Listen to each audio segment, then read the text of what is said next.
Hello dear students, notebook IAS channel पे आप सभी का स्वागत है। आज जो है बहुत ही इंपॉर्टेंट और नया सेशन हम शुरू करने के लिए जा रहे हैं, जो कि मंथली करंट अफेयर्स की सीरीज़ होने वाली है। जो भी इंपॉर्टेंट टॉपिक रहे हैं थ्रू आउट द मंथ, मई मंथ का स्पेशली हम करंट अफेयर्स आज डिस्कस करने वाले हैं। और ये सारे के सारे जो टॉपिक्स है वो द हिंदू में हैं, क्योंकि आप सभी को मालूम है, जो भी चैनल रेगुलरली फॉलो करते हैं उनको मालूम है कि मैं यहाँ पर द हिंदू की क्लासेस लेती हूँ। तो द हिंदू का जितना भी कंप्लीट मई मंथ का करंट अफेयर्स है, जिसमें मोस्ट इंपॉर्टेंट जो चीज़ें हैं, जहाँ से आपके एग्जाम में क्वेश्चन बनने की संभावनाएं रहेंगी, उसको हम इस सीरीज़ में डिस्कस करने वाले हैं। और मेन उद्देश्य क्या है कि कई बच्चे ऐसा होते हैं जो डेली रेगुलर बेसिस पे नहीं कर पाते हैं फॉलो वीडियो को, उनके लिए ये मंथली कंपाइलेशन शुरू हो रहा है।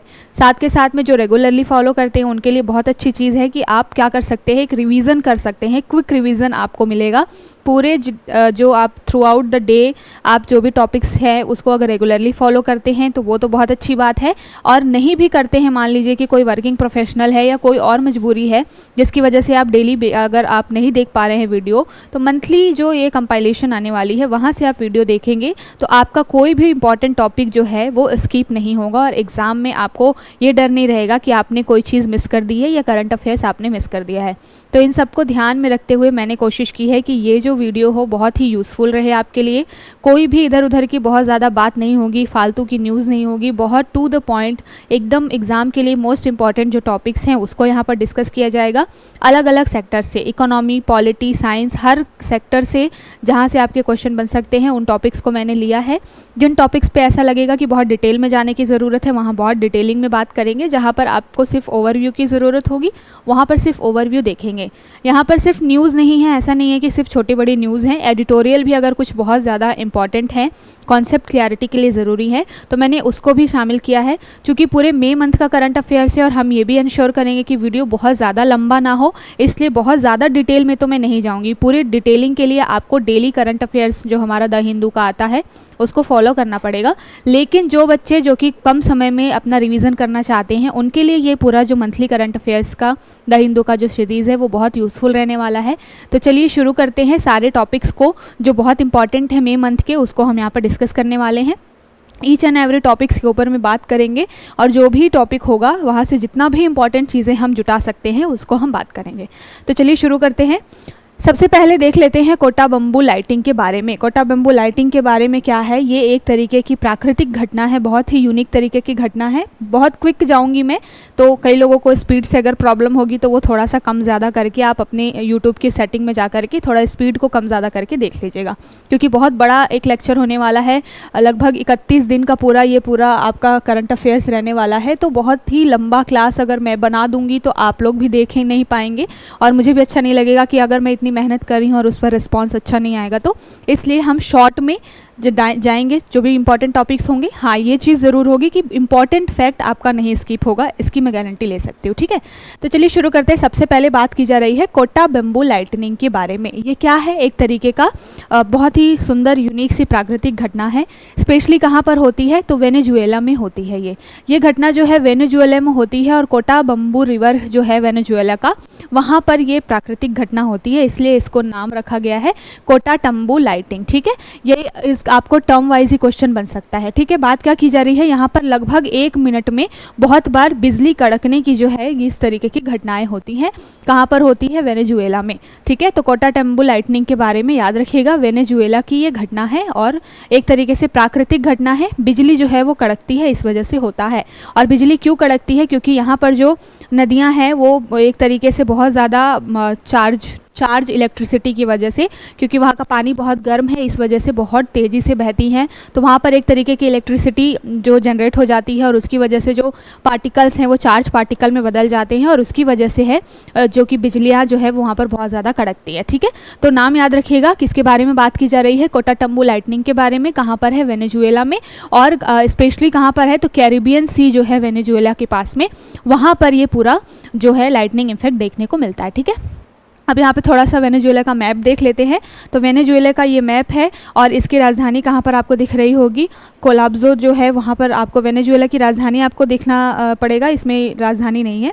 तो बात वेनेजुएला की अगर हो रही है तो वेनेजुएला का थोड़ा सा मैप देख लेते हैं कहाँ पर ये पाया जा रहा है। तो आपको दिख रहा होगा यहाँ कोलंबिया, कोलंबिया के नॉर्थ साइड में आपको वेनेजुएला दिखाई देगा, ठीक है। और ये यहाँ पर आपको दिख रहा है ब्राज़ील, ये आपको दिख रहा है गुआना आपके राइट साइड में वेनेजुएला के। वेनेजुएला की कैपिटल कहाँ है? तो कराकस जो है इसकी कैपिटल है, इसको ध्यान में रखिएगा। मैंने बात की थी कैरिबियन सी की, जहाँ पर ये लाइटनिंग इफेक्ट जो है वो देखने को मिलता है। तो यहाँ पर दिख रहा होगा आपको वेनेजुएला के बिल्कुल लेफ्ट साइड में नॉर्थ वेस्ट साइड में आपको कैरिबियन सी दिख रही है। और यहाँ पर जो है पानी का जो प्रवाह है धाराओं में इलेक्ट्रिक चार्जिंग की वजह से क्या होता है, लगभग 1 मिनट में 28 बार बिजली कड़कने की ये घटना होती है। सालों से चल रही है और ये हर समय ये चालू ही रहती है। ऐसा नहीं है कि दिन में एक आध बार ये घटना होती है, दिन भर आपको कोटाटम्बो लाइटनिंग देखने को मिल जाएगी। कहाँ पर? वेनेजुएला में। तो प्रकृति का एक बहुत सुंदर नज़ारा देखने को मिलता है, ठीक है। तो ये वर्ड जो है अगर कभी एग्जाम में आपके पास आ जाए कि कोटाटम्बो लाइटनिंग क्या है, तो आप ध्यान में रखिएगा कि एक तरीके से टॉरेंट ऑफ करंट है, यानी कि जो बिजली है उसका एक तरीके से बहुत ही प्रवाह है, बिजली कड़कना एक समय में 1 ही मिनट में बहुत बार, यानी कि लगभग 28 बार ये पूरा जो प्राकृतिक घटना है वो होती है, ठीक है। अब आगे चलते हैं।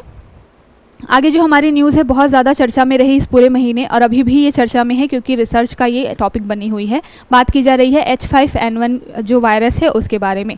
तो H5N1 वायरस, पहली बात तो ये कि किस तरीके का, एक तरीके का जूनोटिक डिसीज़ है। साथ के साथ में ये बेसिकली बर्ड फ्लू में आता है और बर्ड फ्लू वगैरह इसको बोला जाता है लोकल भाषा में। और ये जनरली जो है जानवर जो होते हैं उनमें ये पाया जाता है, ठीक है। तो सबसे पहले चमगादड़, सूअर, इन सारी चीज़ों में देखा गया था। अभी फ़िलहाल ये न्यूज़ जो है क्यों निकल के आ रही है, क्योंकि हमने स्पेशली इंडिया में डक्स जो हैं केरला में, उनमें जो है बहुत ज़्यादा H5N1 वायरस के केसेस देखे हैं और बहुत समय समय पर इंडिया में भी बर्ड फ्लू वगैरह के केसेस आते रहते हैं। तो H5N1 जो है बेसिकली एक तरीके से इन्फ्लुएंजा या वायरस है, ठीक है। बर्ड फ्लू इसको बोला जाता है लोकल भाषा में और पशु पक्षियों में ये ज़्यादा दिखाई देता है, ठीक है। तो यहाँ पर बात की जा रही है एवियन इन्फ्लुएंजा या फिर H5N1, इसी का नाम है, ठीक है। तो कंफ्यूज नहीं होना है, अगर एवियन इन्फ्लुएंजा बोल दिया जाए तो भी वो H5N1 के बारे में ही बात की जा रही है। इसकी उत्पत्ति कहाँ पर हुई है? तो 1996 में चाइना में इसकी उत्पत्ति हुई है। किस तरीके का एक वायरस है ये? रोगजनक वायरस है, मतलब कि बीमारी जो है वो क्या कर देता है, बढ़ा देता है जो भी पशु पक्षी होते हैं उनमें। अभी इसके ह्यूमन ट्रांसमिशन की जो है खबर इस तरीके से नहीं आई है। स्टडी रिसर्च इसके ऊपर की जा रही है कि क्या ये जानवरों से जो है मानव में, यानी कि हम आप जो इंसान हैं उनमें पहुँच सकता है क्या। फिलहाल इसके ऊपर कोई स्टडी अभी तक नहीं आई है कि ये ट्रांसमिट होता है ह्यूमंस तक, लेकिन ये ज़रूर है कि ये बर्ड्स वगैरह में बहुत ज़्यादा होता है। इससे बहुत बड़े लेवल पे जो है पशु पक्षियों की डेथ हो जाती है इस वायरस की वजह से, ठीक है। सबसे पहले बात की हमने 1996 में चाइना में देखा गया था, रोगजनक वायरस है ये। और फिर हमने आगे चल के देखा कि ये उत्तरी अमेरिका में लोमड़ी वगैरह में, प्यूमा, भालू, इन सारे लगभग स्तनधारी जो जानवर होते हैं उनमें ये बहुत ज़्यादा देखा गया। फिर आगे बहुत सारी कंट्रीज़ में धीरे धीरे स्प्रेड हुआ और उसके बाद में जो है वो इंडिया में स्पेशली केरला वगैरह वाले स्टेट्स में आपको बहुत देखने को मिलता है, ठीक है। तो H5N1 बर्ड फ्लू के बारे में याद रखिएगा, इसको एवियन इन्फ्लुएंजा भी बोला जाता है। चलते हैं अगली न्यूज़ की तरफ। अगली न्यूज़ क्या है, ये भी बहुत इंपॉर्टेंट रही और ये आर्ट एंड कल्चर के लिहाज से बहुत ही इंपॉर्टेंट न्यूज़ है। यहाँ पर बात की जा रही है किसके बारे में? विशिष्टुएट्स अ वेडिंग। ये बेसिकली एक तरीके से रिचुअल फॉलो किया जाता है। कहाँ पर? तो ये रिचुअल आपका फॉलो किया जाता है कर्नाटका में, ठीक है। तो यहाँ पर ये जो चीज़ें होते हैं तमिलनाडु के और साथ के साथ में और भी आसपास के जो भी स्टेट्स होते हैं वहाँ पर ये चीज़ें होती हैं। तो सबसे पहले आर्ट एंड कल्चर के लिहाज से इसको देख लेते हैं। इंपॉर्टेंट है इस तरीके से क्योंकि आपने अगर पेपर देखा होगा तो आपको कई बार ऐसी चीज़ें दिखी हैं, जैसे पिछले साल यानी कि सेकेंड लास्ट ईयर मिताक्षरा के बारे में पूछा गया था। मिताक्षरा परंपरा में पितृसत्तात्मक थी या किस तरीके की थी, इसके बारे में बात की गई थी। तो आर्ट एंड कल्चर में भले ही कम क्वेश्चन आते हैं लेकिन कई बार ऐसे क्वेश्चन आ जाते हैं जिनके बारे में आपने सुना नहीं होता है। तो फिलहाल पिछले महीने ये बहुत न्यूज़ में रही है। क्यों न्यूज़ में रही है? क्योंकि एक तरीके का ये फेस्टिवल है जो स्पेशली तमिलनाडु में मनाया जाता है। और कब मनाया जाता है? अप्रैल और मई मंथ में मनाया जाता है। इसको बोला जाता है कुवगम फेस्टिवल, ठीक है। तो कुवगम फेस्टिवल अगर बोला जाए तो ये कहाँ मनाया जाता है? तमिलनाडु में। और बेसिकली किस कम्युनिटी के लिए है ये? तो ट्रांसजेंडर जो कम्युनिटी है उसके लिए ये जो फेस्टिवल है बहुत ही इंपॉर्टेंट है। कहाँ पर? तमिलनाडु में। तो तमिलनाडु के कल्लाकुरिची जो ज़िला है वहाँ पर ये मनाया जाता है। है, कुआगम फेस्टिवल इसको बोला जाता है।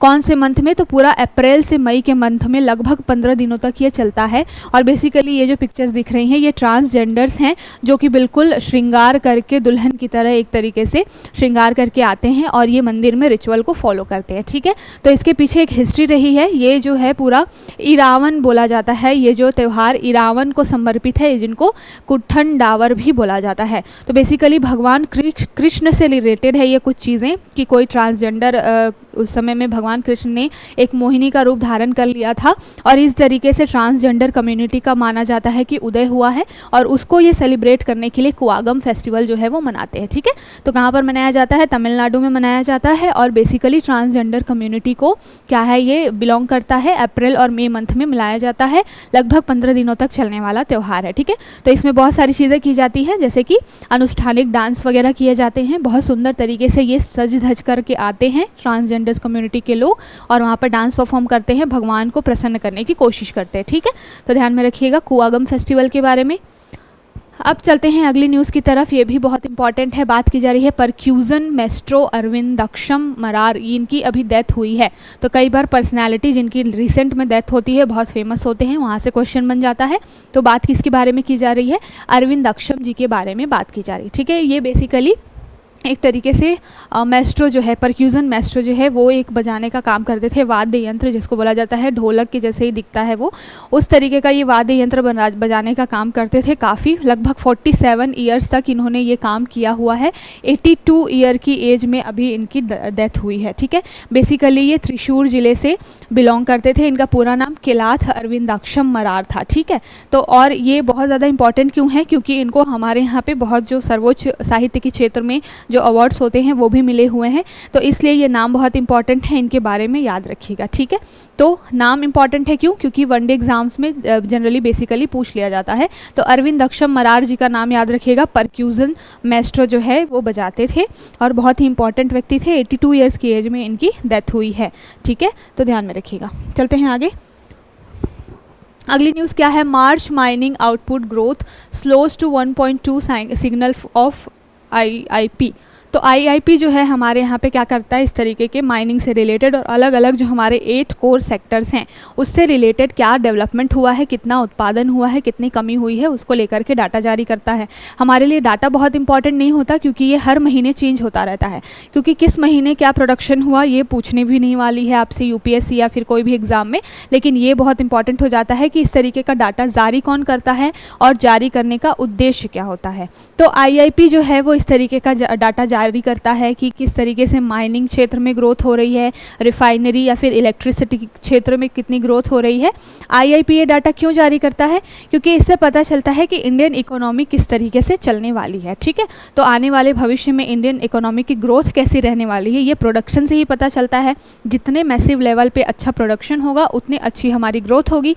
इसलिए क्या होता है, मंथली बेसिस पे ये जो IIP है ये सारे डाटा को जारी करता है। ठीक है, तो सबसे पहले IIP के बारे में देख लेते हैं। इसको बोला जाता है औद्योगिक उत्पाद सूचकांक। ठीक है, तो इंडस्ट्रियल जो है एक तरीके से इंडेक्स है जो कि प्रोडक्शन के बारे में बताता है, उत्पाद यानी प्रोडक्ट्स के बारे में बताता है। ठीक है, तो IIP एक तरीके से हिंदी में इसको कहते हैं औद्योगिक उत्पाद सूचकांक। और बेसिकली काम क्या करता है, निश्चित समय अवधि में वो क्या करता है, अर्थव्यवस्था में जितने भी उद्योग पार्टिसिपेट करते हैं, चाहे वो रिफाइनरी हो, कोल इंडस्ट्री हो, चाहे वो माइनिंग इंडस्ट्री हो, चाहे वो एक तरीके से इलेक्ट्रिसिटी वाली इंडस्ट्री हो, तो उन इंडस्ट्रीज़ में क्या ग्रोथ हुई है निश्चित समय अवधि में, इसको बताने का काम IIP का होता है। ठीक है, यानी कि औद्योगिक उत्पाद सूचकांक का होता है। मैंने स्टार्टिंग में बात की कि 8 कोर सेक्टर्स हैं हमारे जो कि हमारी इकोनॉमी में बहुत ज़्यादा कंट्रीब्यूट करते हैं। तो यहाँ से आपके लिए क्वेश्चन बनता है कि वो 8 कोर सेक्टर कौन है, और ये वो 8 जो कोर सेक्टर है वो GDP का लगभग 40% योगदान रखते हैं। तो GDP के 40% का जो ग्रोथ है वो अकेले इन 8 कोर सेक्टर से निकल करके आता है, जो कि बेसिकली क्या है, इंडस्ट्रीज़ हैं अलग अलग तरीके की। तो बात करेंगे 8 कोर सेक्टर्स कौन कौन से हैं। ठीक है, तो सबसे पहले नंबर पे अगर हम बात करें वेटेज के हिसाब से देखें तो आपको दिखाई देगा रिफाइनरी, उसके बाद आपको दिखाई देगा बिजली, उसके बाद इस्पात, फिर आपका आएगा कोयला, फिर आएगा कच्चा तेल यानी कि क्रूड ऑयल, उसके बाद प्राकृतिक गैस, फिर आपका आएगा सीमेंट और लास्ट में आएगा उर्वरक। यानी कि सबसे कम वेटेज आपको जो हमारे यहाँ पे फर्टिलाइजर्स है उनका दिखाई देगा। सबसे ज़्यादा वेटेज कौन से उद्योग का है?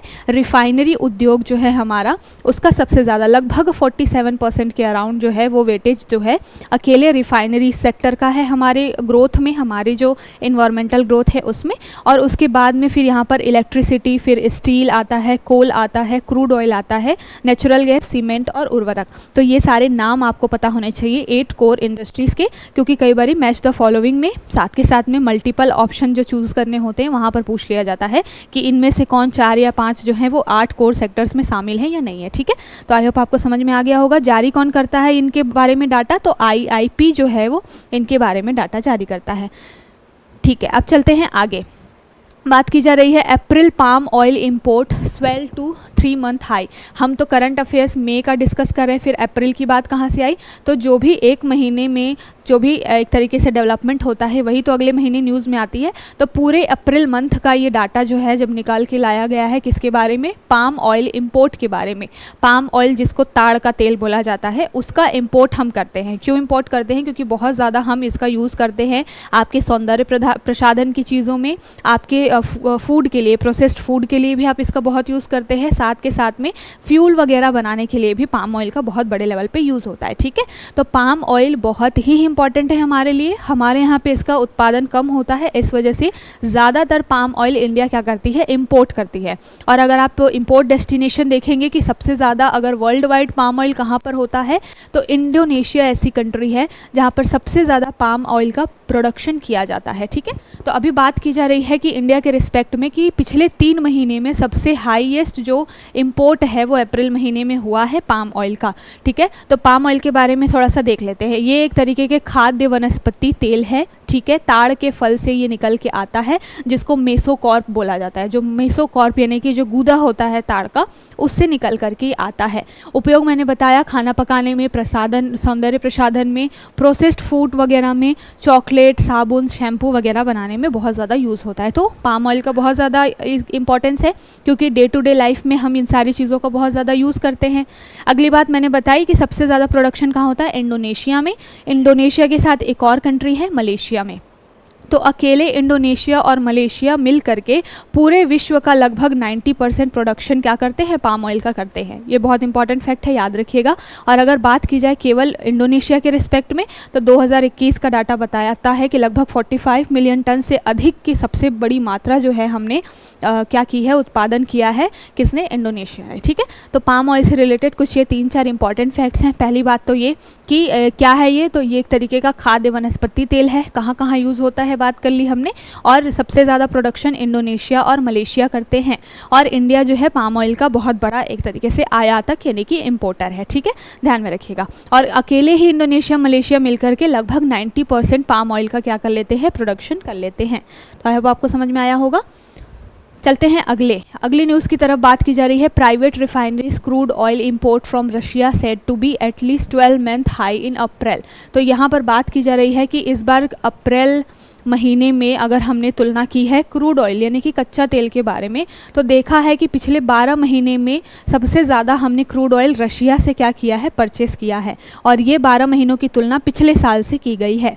क्यों इसकी तुलना की गई है? क्योंकि इस साल रशिया यूक्रेन वॉर की वजह से रशिया के ऊपर बहुत सारे सैंक्शंस लगा दिए थे। यूएसए में ने भी, साथ के साथ में बहुत सारी कंट्रीज़ ने, जिसमें स्पेशली यूरोपियन कंट्रीज़ और यूएसए का नाम था। तो अमेरिका ने, यूरोपियन कंट्रीज़ ने रशिया के ऊपर में सैंक्शंस लगाए थे। इस वजह से रशिया से कोई भी जल्दी से व्यापार नहीं कर रहा था।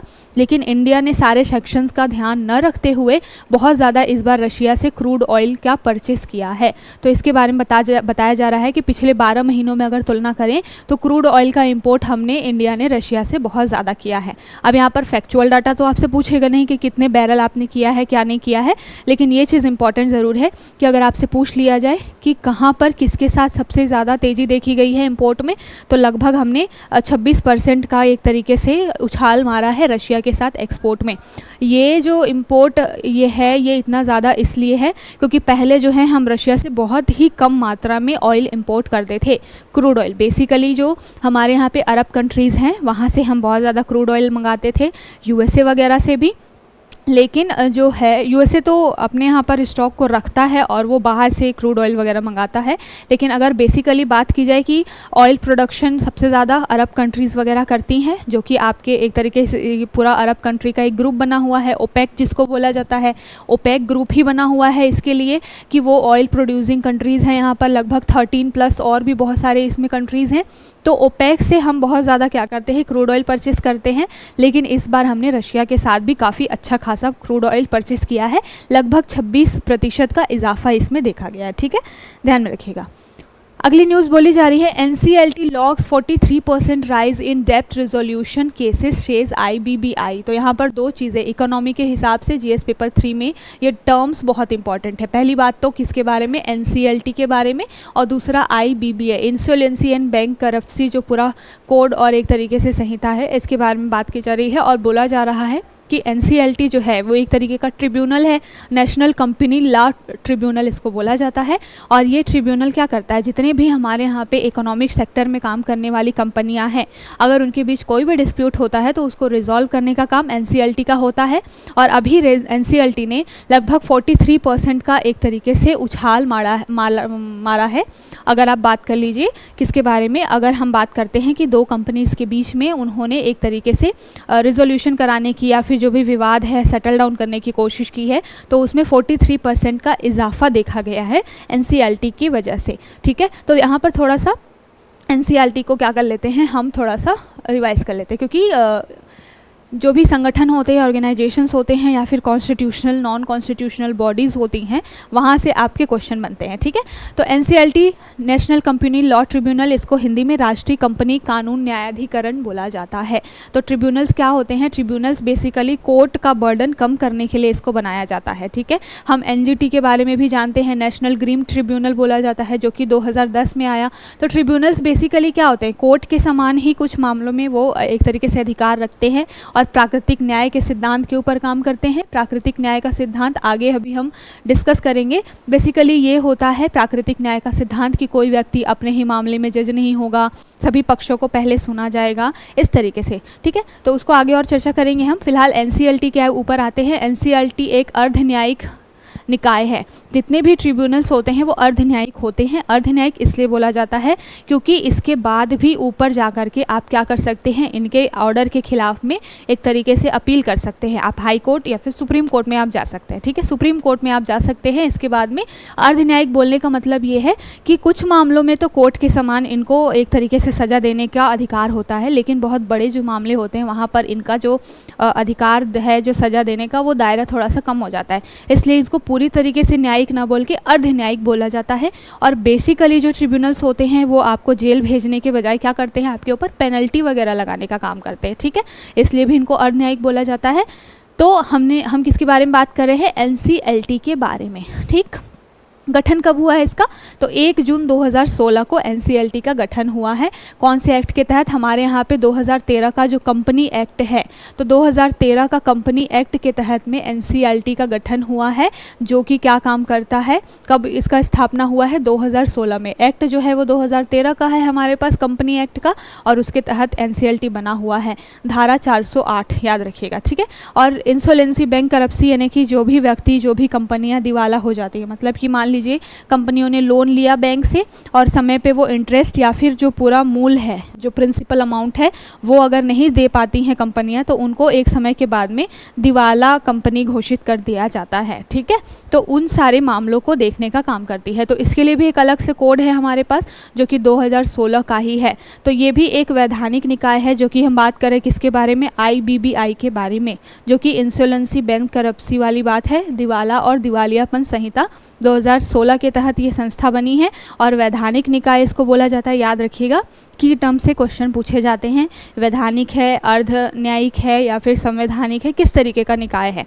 तो आईबीबीआई जो है वो क्या है, वैधानिक निकाय है। और ये क्या काम करता है, व्यक्ति, साझेदारी, फर्म और बहुत सारे जो भी दिवालिया जो संहिता होती है, कोड होती है, उसके अंदर दायरे में आने वाले लोग हैं, उनके बीच में डिस्प्यूट रिजोल्यूशन का और नियम विनियमन का काम करती है। ठीक है, तो हमने दोनों के बारे में बात कर ली। एनसीएलटी क्या है, एक तरीके से ट्रिब्यूनल है, और आईबीबीआई क्या है, वैधानिक निकाय है। ठीक है, कन्फ्यूजन नहीं होना चाहिए।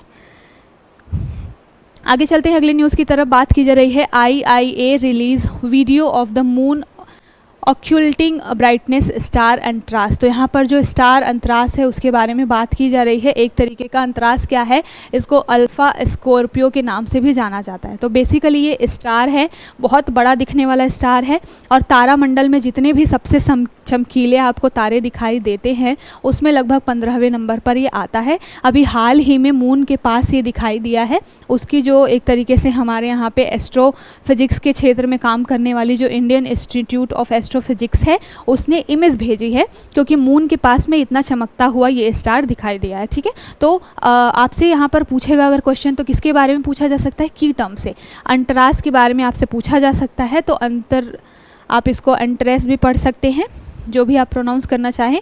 तो इसको ध्यान में रखिएगा। बेसिकली ये एक तारा है जो कि कहाँ पर है, अत्यंत ही चमकीला तारा है ब्रह्मांड में, 15वें नंबर पर आता है ये सबसे बड़े होने के और चमकीले होने के मामले में, और ये अभी हाल ही में मून के यानी कि चंद्रमा के पास में दिखाई दिया है। ठीक है, तो इसको ध्यान में रखिएगा। न्यूज़ में कोई भी चीज़ रहती है यहाँ से की टर्म से, और साथ के साथ में साइंस में आपसे बेसिकली स्पेस वगैरह से, डिफेंस से ये बहुत क्वेश्चन बनते हैं। ठीक है, साथ के साथ हेल्थ सेक्टर भी साइंस में बहुत इंपॉर्टेंट होता है, स्पेशली UPSC के लिए। ठीक है, तो इसके बारे में याद रखिएगा, अंतरास के बारे में। अब चलते हैं अगली न्यूज़ की तरफ। यहाँ पर बात की जा रही है कि इंडिया जो है वो एक तरीके से की ज्योग्राफिक एरिया बन गया है। किसके लिए, फिशिंग अटैक के लिए। फिशिंग अटैक मतलब क्या होता है, फिशिंग का मतलब क्या होता है, मछली पकड़ना एक तरीके से, यानी कि किसी को अपने जाल में फंसाना। तो यहाँ पर फिशिंग अटैक किसके लिए किया जा रहा है, जो इंडियन लोग होते हैं उनको एक तरीके से किसी भी तरीके से अपने एक तरीके से बोलना चाहिए कि झांसे में लेकर के उनसे पैसे ऐंठने के लिए इस तरीके के काम बहुत ज़्यादा किए जाते हैं। फिशिंग अटैक के मामले अभी बहुत ज़्यादा रिसेंट में इंडिया में देखे गए हैं, और अगर आप वर्ल्ड वाइड लेवल पे तुलना करेंगे तो सबसे ज़्यादा इस तरीके के मामले अभी कुछ समय में, कुछ सालों में इंडिया में दिखाई दे रहे हैं। एक और भी न्यूज़ हम डिस्कस करेंगे साइबर अटैक के मामले में, जहाँ पर बोला गया है कि म्यांमार जैसी कंट्रीज़ जो हैं वो बहुत ज़्यादा, म्यांमार हो गया, कंबोडिया हो गया, ऐसी कंट्रीज़ जो हैं वो साइबर अटैक के लिए, वो भी इंडिया में साइबर अटैक के लिए एक तरीके से केंद्र बनी हुई है। मतलब यहाँ से इंडिया से लोगों को ले जाया जाता है और वहाँ पर नौकरी देने का झांसा दे करके कोलंबिया या फिर इस तरीके से कंबोडिया वगैरह जो आसपास की हमारी नेबरिंग कंट्रीज़ हैं वहाँ ले जाया जाता है, और फिर वहाँ के लोगों से हमारे इंडिया के लोगों को लूटने का काम जो है वहाँ पर कराया जाता है ज़बरदस्ती, फोर्सफुली। तो इसको ध्यान में रखिएगा। अभी फ़िलहाल एक रिपोर्ट आई है जिसमें बोला गया है कि अगर आप बात कर लीजिए यूरोपियन और नॉर्थ अमेरिका से अगर आप तुलना करेंगे तो उससे कहीं ना कहीं 6% और उससे भी ज़्यादा आपको जो केसेस हैं फ़िशिंग अटैक के वो आपको इंडिया में दिखाई देंगे। ठीक है, तो बात की हमने फ़िशिंग अटैक के बारे में। बेसिकली होता क्या है कि जो ऑनलाइन जितने भी हमारे पास कई बार ऐसे लिंक आ जाते हैं जिसके ऊपर में हम क्लिक कर देते हैं जाने अनजाने में, और फिर वो लिंक इसी तरीके से बनाई गई होती है कि उस पर आप एक बार ही क्लिक करेंगे तो वो सारा डाटा जो है वो आपके अकाउंट से या फिर आपके फ़ोन से निकल करके उस हैकिंग के पास, हैकर के पास में चला जाता है। तो उसी तरीके से ये पूरा मैकेनिज्म जो है वो एस्टैब्लिश किया जाता है। फिशिंग अटैक के बारे में बात की जा रही है, तो आई होप आपको ये टर्म समझ में आया होगा। अगली न्यूज़ किसके बारे में है, सेबी के बारे में। तो SEBI board approves changes to mutual fund regulation. यहाँ पर सेबी के बारे में बात की जा रही है, जो कि इसका फुल फॉर्म क्या है, security and exchange board of India. और ये अभी म्यूचुअल फंड्स जितने भी हमारे यहाँ पे हैं उसको रेगुलेट करने जा रही है। म्यूचुअल फंड बेसिकली होते क्या हैं, जिस तरीके से आपने देखा होगा कि चिट फंड वगैरह बहुत सारी चीज़ें चलती हैं कि एक ग्रुप होता है, वहाँ पर बहुत सारे लोग होते हैं, वो अपना छोटा छोटा सा अमाउंट क्या करते हैं, मिला करके किसी एक व्यक्ति को देते हैं। वो व्यक्ति उन पैसों को एक बड़ा अमाउंट में बदल करके क्या करता है, किसी व्यक्ति को उनके ही ग्रुप में जिसको ज़रूरत होती है वो उसको एक टाइम पे दे देता है, और फिर धीरे धीरे उस व्यक्ति से क्या होता है, वो पैसे जो हैं बाकी फिर से सर्कुलेट होते रहते हैं। इस तरीके से ये चीट फंड जो कंपनियां काम करती हैं और एक तरीके से भरोसे पर ये डिपेंड करती हैं, बहुत ज़्यादा रेगुलेशन नहीं होता। इस वजह से कई बार ये आपने न्यूज़ में सुना होगा कि चीट फंड कंपनियाँ जो हैं वो लोगों के पैसे लेकर के भाग जाती हैं, ऐसे भी केसेस आए हैं। फिलहाल म्यूचुअल फंड जो है वो थोड़ा सा रेगुलेशन में आ गया है सेबी के, और जो सेबी है यानी कि security and exchange board of India है, वो सारे काम ही इसी तरीके के करती है। वो शेयर मार्केट में अगर कोई इन्वेस्टर है पैसा लगाता है, उसके हितों को एक तरीके से प्रोटेक्ट करने का काम करती है। तो सेबी जो है एक तरीके से जितने भी मार्केट में फंड से या फिर मनी से रिलेटेड जितने भी इस तरीके के कॉन्सेप्ट चलते होते हैं उनको देखने का, उसके ऊपर नज़र रखने का काम करती है। और कभी भी ऐसा लगता है कि ये जो चीज़ें हैं वो उनके रेगुलेशंस के जो दायरे हैं, जो नॉर्म्स हैं, उसको फॉलो नहीं कर रहे हैं, तो उसके ऊपर एक्शन लेने का काम करते हैं। फ़िलहाल जो है वो म्यूचुअल फ़ंड रेगुलेशंस में कुछ चीज़ें की जा रही हैं। क्या चेंजेस किए जा रहे हैं कि अभी फ़िलहाल हमारे यहाँ पे SEBI mutual fund regulation act है 1996 का। ये फ़ंड है बेसिकली म्यूचुअल फ़ंड 1996 का रेगुलेशन है बेसिकली। एक तरीके से रेगुलेशन का मतलब क्या है, नियम कानून बनाए गए हैं, बेसिकली एक्ट नहीं बनाया गया है।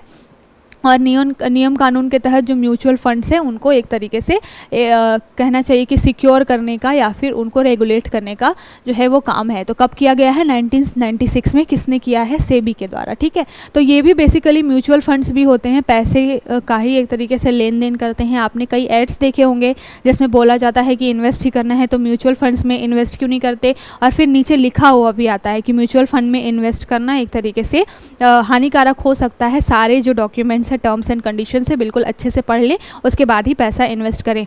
क्यों बोला जाता है, क्योंकि अभी भी उनके ऊपर में ट्रांसपेरेंसी नहीं है और रेगुलेशंस अभी भी बहुत ज़्यादा नहीं है। तो अभी भी एक तरीके से अनियमितता है म्यूचुअल फंड्स को लेकर के।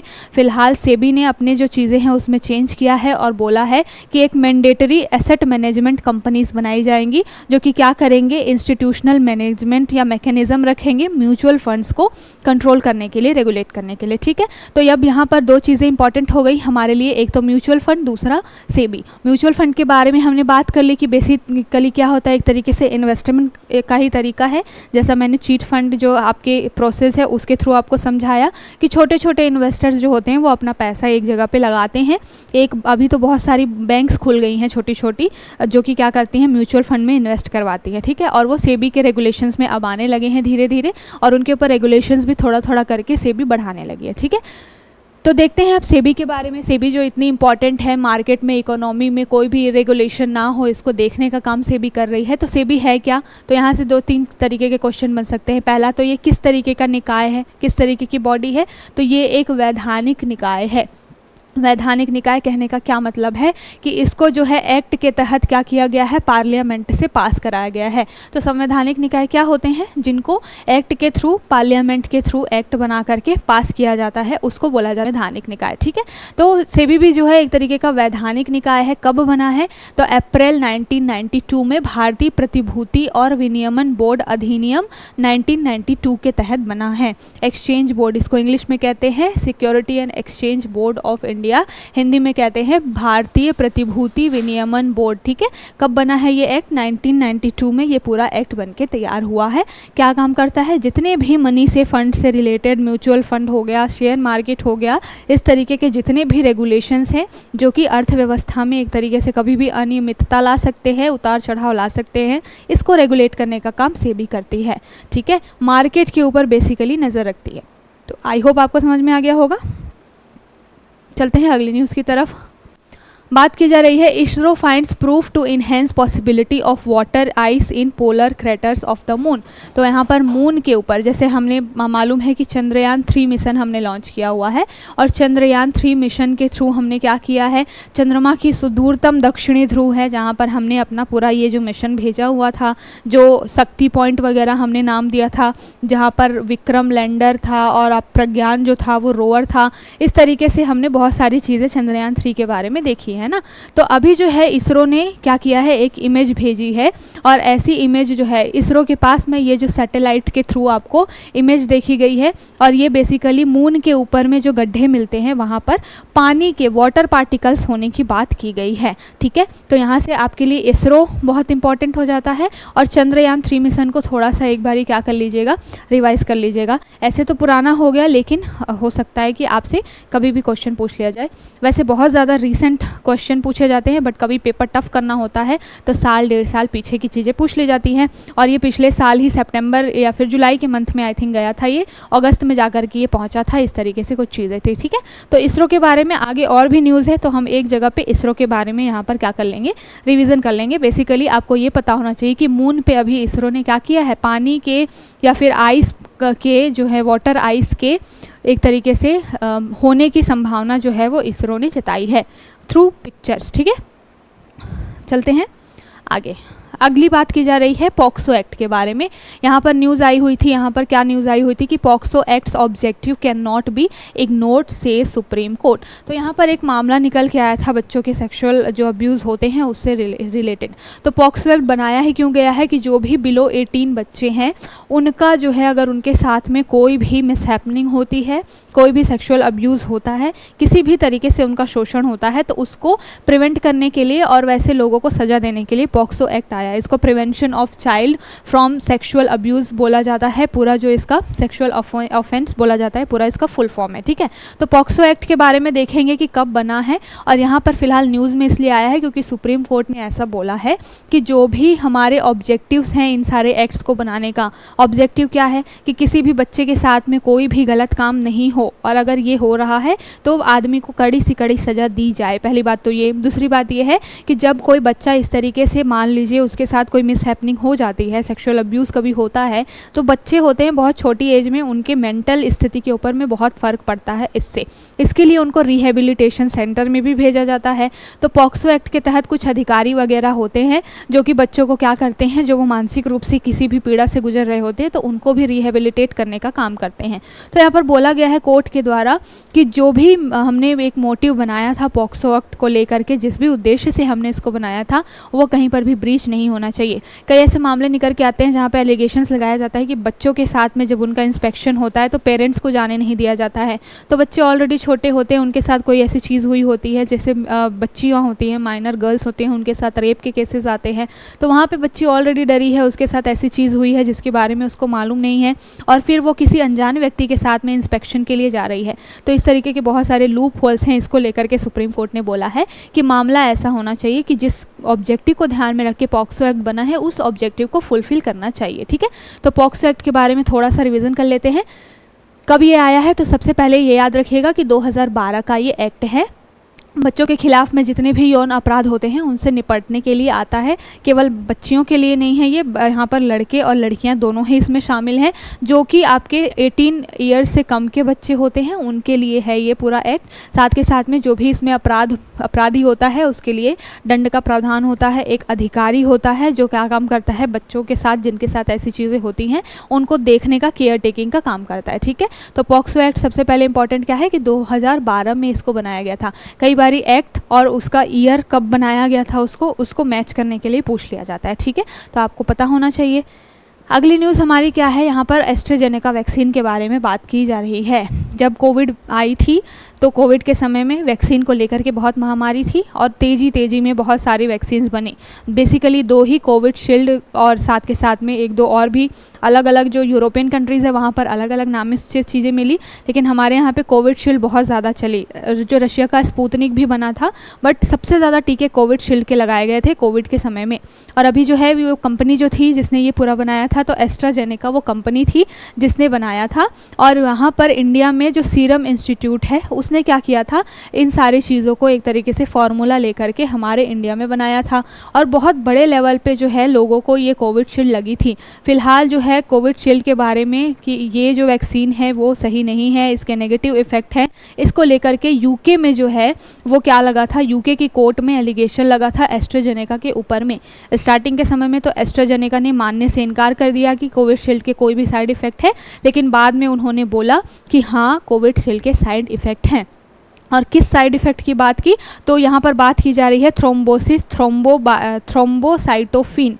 तो ये थ्रोम्बोसाइटोफिन जो है एक तरीके की बीमारी जो है वो किससे निकल के आ रही है, कोविड शील्ड लगाने की वजह से आ रही है। ये एक्सेप्ट किया है किसने, एस्ट्राजेनेका, जिसने इस फ्री वैक्सीन को बनाया है उस कंपनी ने। तो थ्रोम्बोसिस, थ्रोम्बोसाइटोसिन ये किस तरीके की बीमारी है, बेसिकली ये ब्लड की क्लॉटिंग से रिलेटेड है। तो अगर आपसे टर्म पूछ लिया जाए तो पता होना चाहिए कि ब्लड में जो क्लॉटिंग हो जाती है उसके लिए है, यानी कि रक्त का, खून का थक्का जम जाना जो बीमारी बोला जाता है वो इस कोविड शील्ड की वजह से हो रहा है जिनको ये लगा है। ये भी बात अलग है कि जिसकी जो है एक तरीके से क्षमता जो कम है, इम्यून सिस्टम वीक है, उसको ये ज़्यादा हिट कर रहा है। हार्ट अटैक के भी बहुत केसेस निकल के आए। कई लोग तो सुन करके ही इस तरीके से हो जाते हैं कि हमने तो ये लगाई थी, तो पैनिक अटैक आ जाता है उनको, वो भी एक चीज़ है।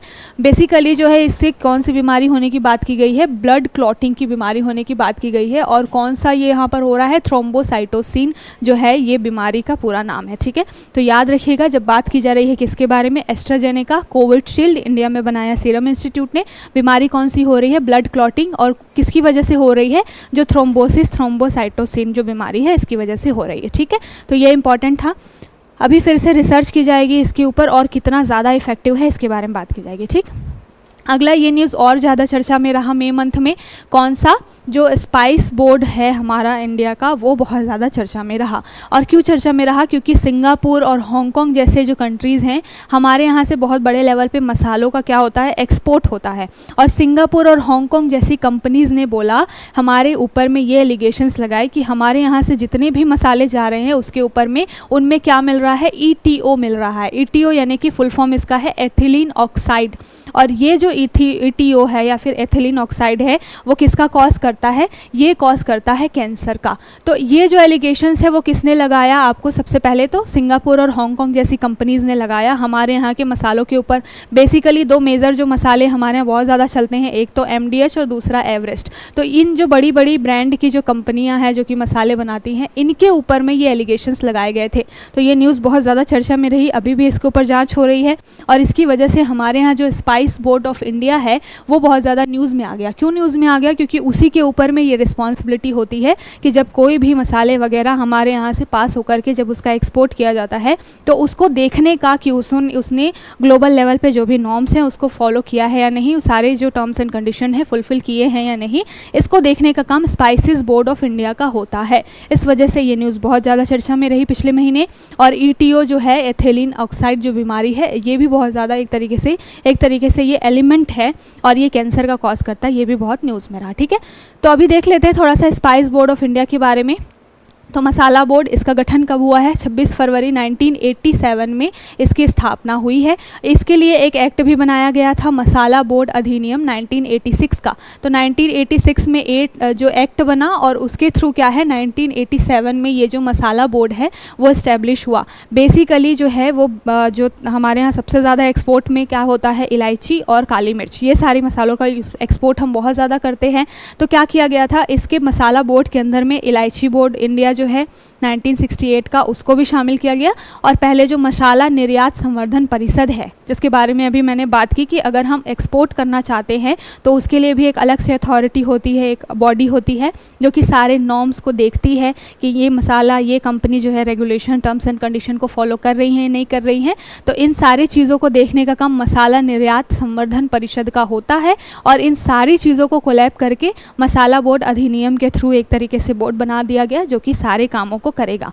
तो अभी इसके ऊपर में बहुत ज़्यादा एलिगेशंस आए हैं। बेसिकली हमारे यहाँ पे कॉफ़ी, रबर, चाय, मसाले, ये सारी चीज़ों का उत्पादन बहुत ज़्यादा होता है और इनका एक्सपोर्ट भी बहुत ज़्यादा होता है। ठीक है, इसको भी याद रखिएगा। कौन से मंत्रालय के अंतर्गत आते हैं, तो सारे के सारे मिनिस्ट्री ऑफ कॉमर्स यानी कि वाणिज्य मंत्रालय के अंतर्गत आते हैं।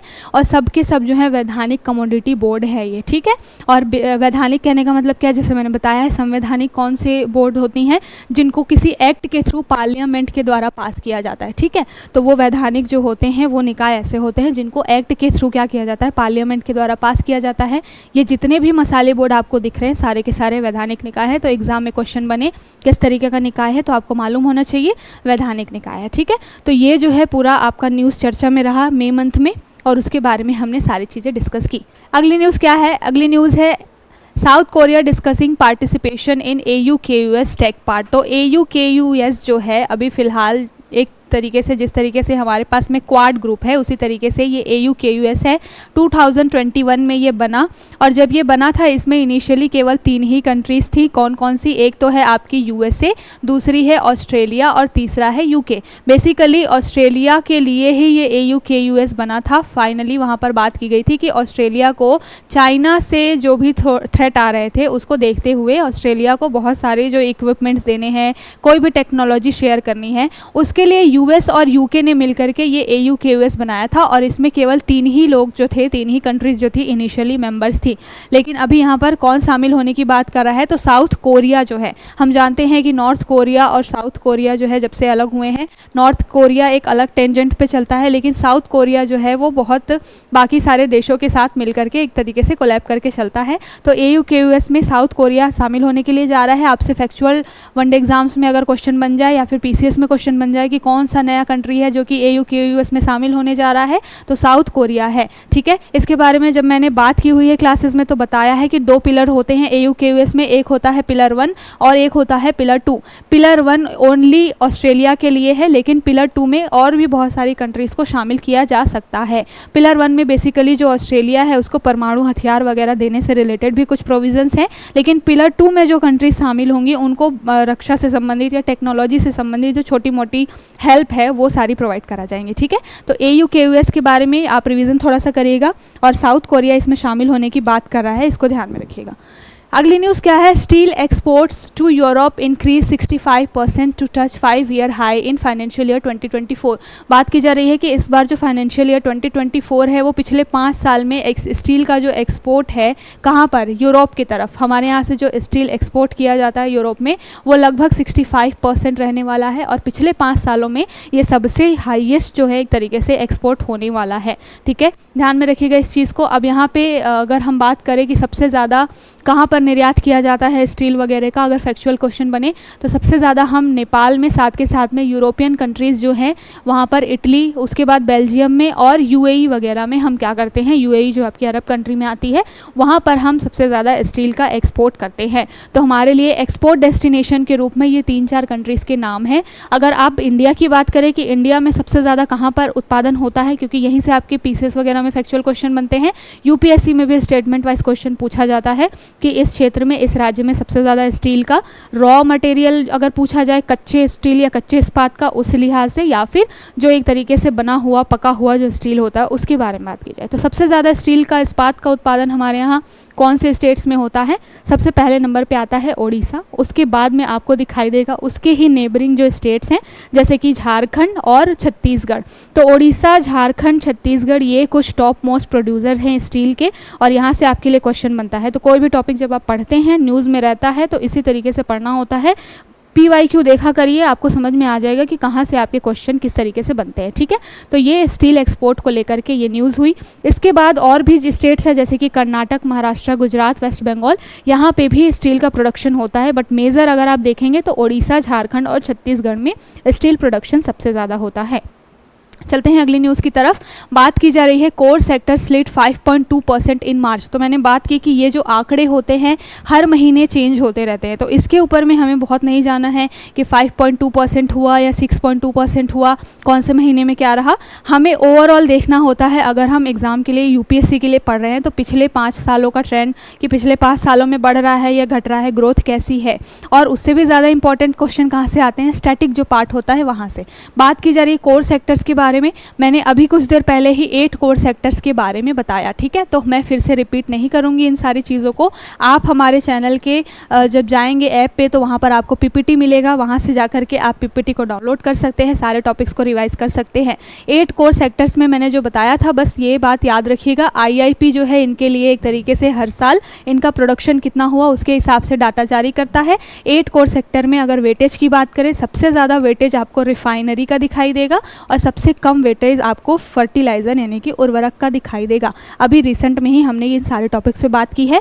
GDP में इन 8 कोर सेक्टर्स का अगर आप देखेंगे कि कितना कंट्रीब्यूशन है तो लगभग आपको 40% का कंट्रीब्यूशन दिखाई देगा। बेसिकली ये कोर सेक्टर्स क्या क्या हैं, जैसे कि कोयला हो गया, इस्पात हो गया, आपका इलेक्ट्रिसिटी हो गया, ये सारे जो कि आपकी इकोनॉमी को बूस्ट करने के लिए, प्रोडक्शन करने के लिए ज़रूरी होते हैं, वो ये सारे 8 कोर सेक्टर्स में आते हैं। ठीक है, चलते हैं अगली न्यूज़ की तरफ। बात की जा रही है Asia's first spot bitcoin ether ETF begin trading in Hong Kong.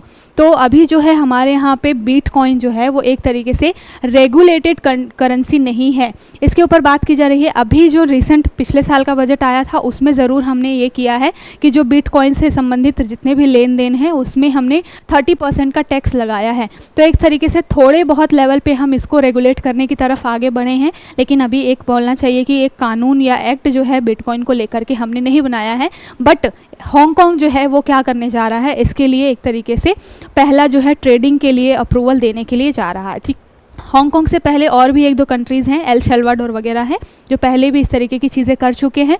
But अगर बात की जाए एशिया में, तो एशिया में हांगकांग इस तरीके का पहला कंट्री होने के लिए जा रहा है। ठीक है, अब बात कर लेते हैं कि बिटकॉइन होता क्या है। तो बिटकॉइन बेसिकली सिंपल भाषा में डिजिटल करेंसी होती है। जिस तरीके से हमारे आपके अकाउंट में चीज़ें होती हैं, पैसे होते हैं, बिल्कुल उसी तरीके से बिटकॉइन के लिए भी एक अलग से लेज़र अकाउंट बनाया जाता है। और उस लेज़र अकाउंट में क्या होता है, जितने भी डिजिटल करेंसीज होती हैं उसको एक तरीके से स्टोर करके रखा जाता है।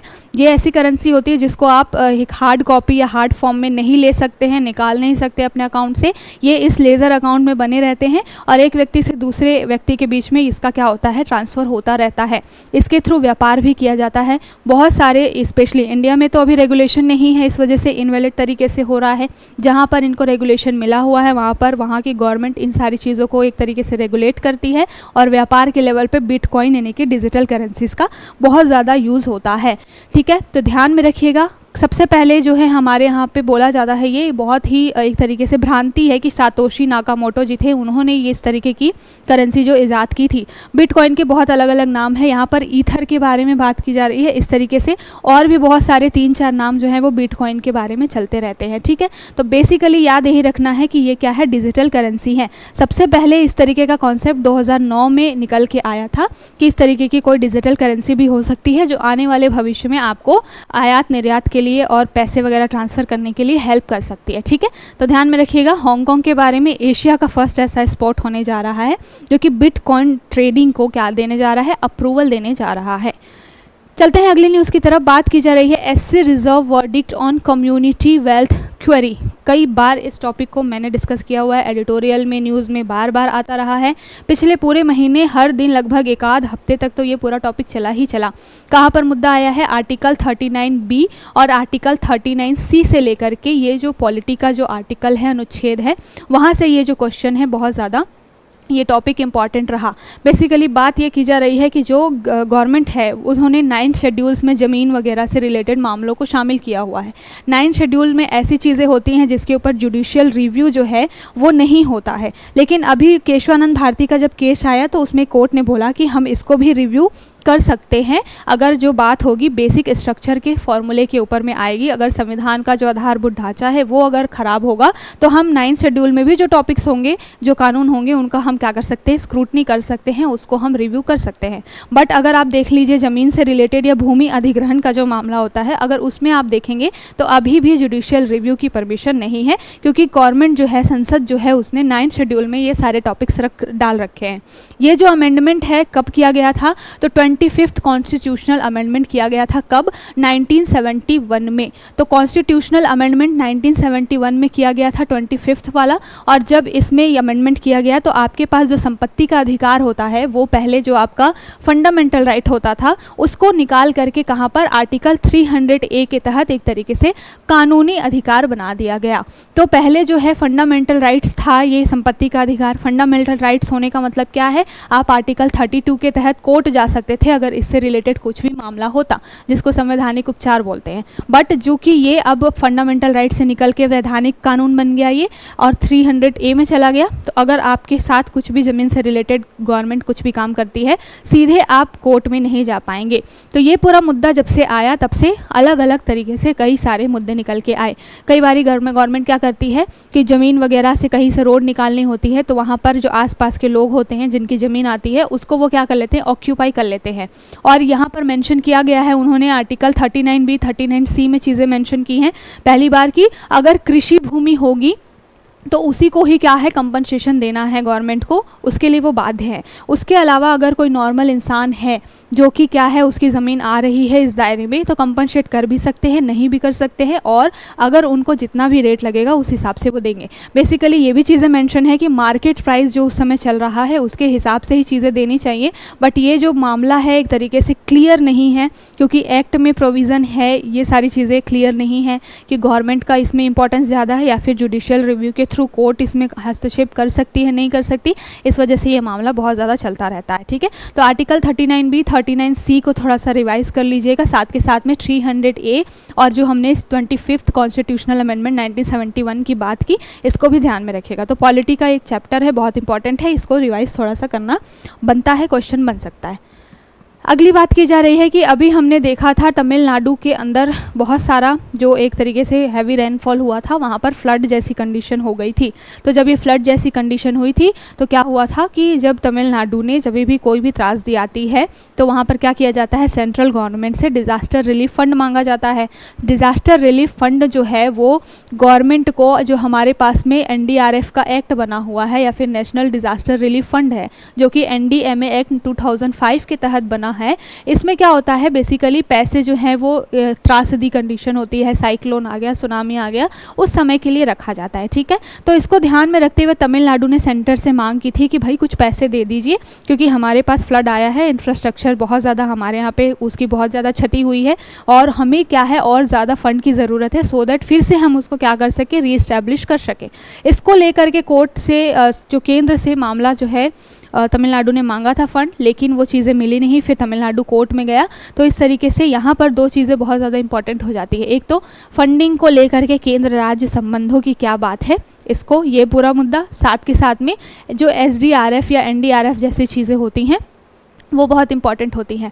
तो यहाँ पर जैसे मैंने बात की NDRF की, नेशनल डिज़ास्टर रिलीफ फंड, ये होता है केंद्र यानी कि सेंटर के लेवल पे। स्टेट में भी इस तरीके की चीज़ें बनाई जाती हैं जो कि होती है SDRF यानी कि स्टेट डिज़ास्टर रिलीफ फंड।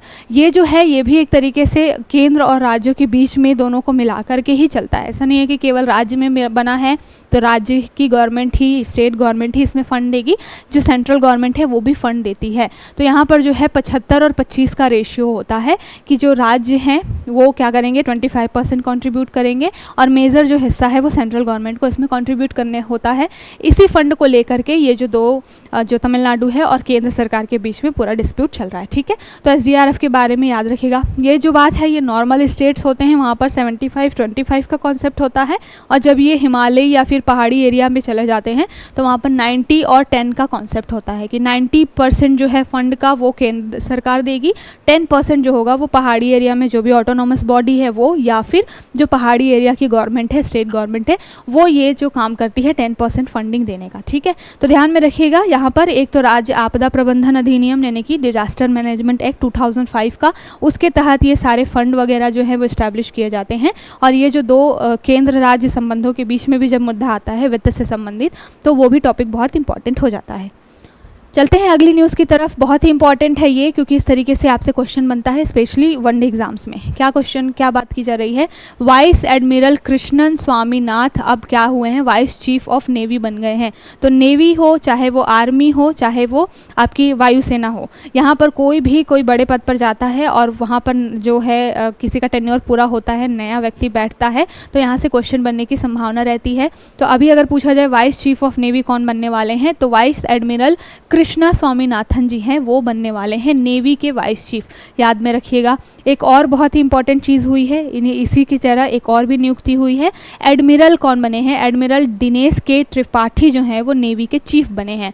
तो त्रिपाठी जी जो हैं वो चीफ बने हैं और जो कृष्णा जी हैं वो क्या बने हैं, वाइस चीफ बने हैं। इसको कंफ्यूज नहीं होना है। कृष्णा जी जो हैं वो वाइस चीफ हैं, त्रिपाठी जो हैं वो क्या है, दिनेश त्रिपाठी जो है वो क्या बने हैं, नेवी के चीफ बने हैं। ठीक है, तो इसको ध्यान में रखिएगा, फैक्चुअल क्वेश्चन है और कई बार बन जाता है स्पेशली स्टेट PCS वगैरह में।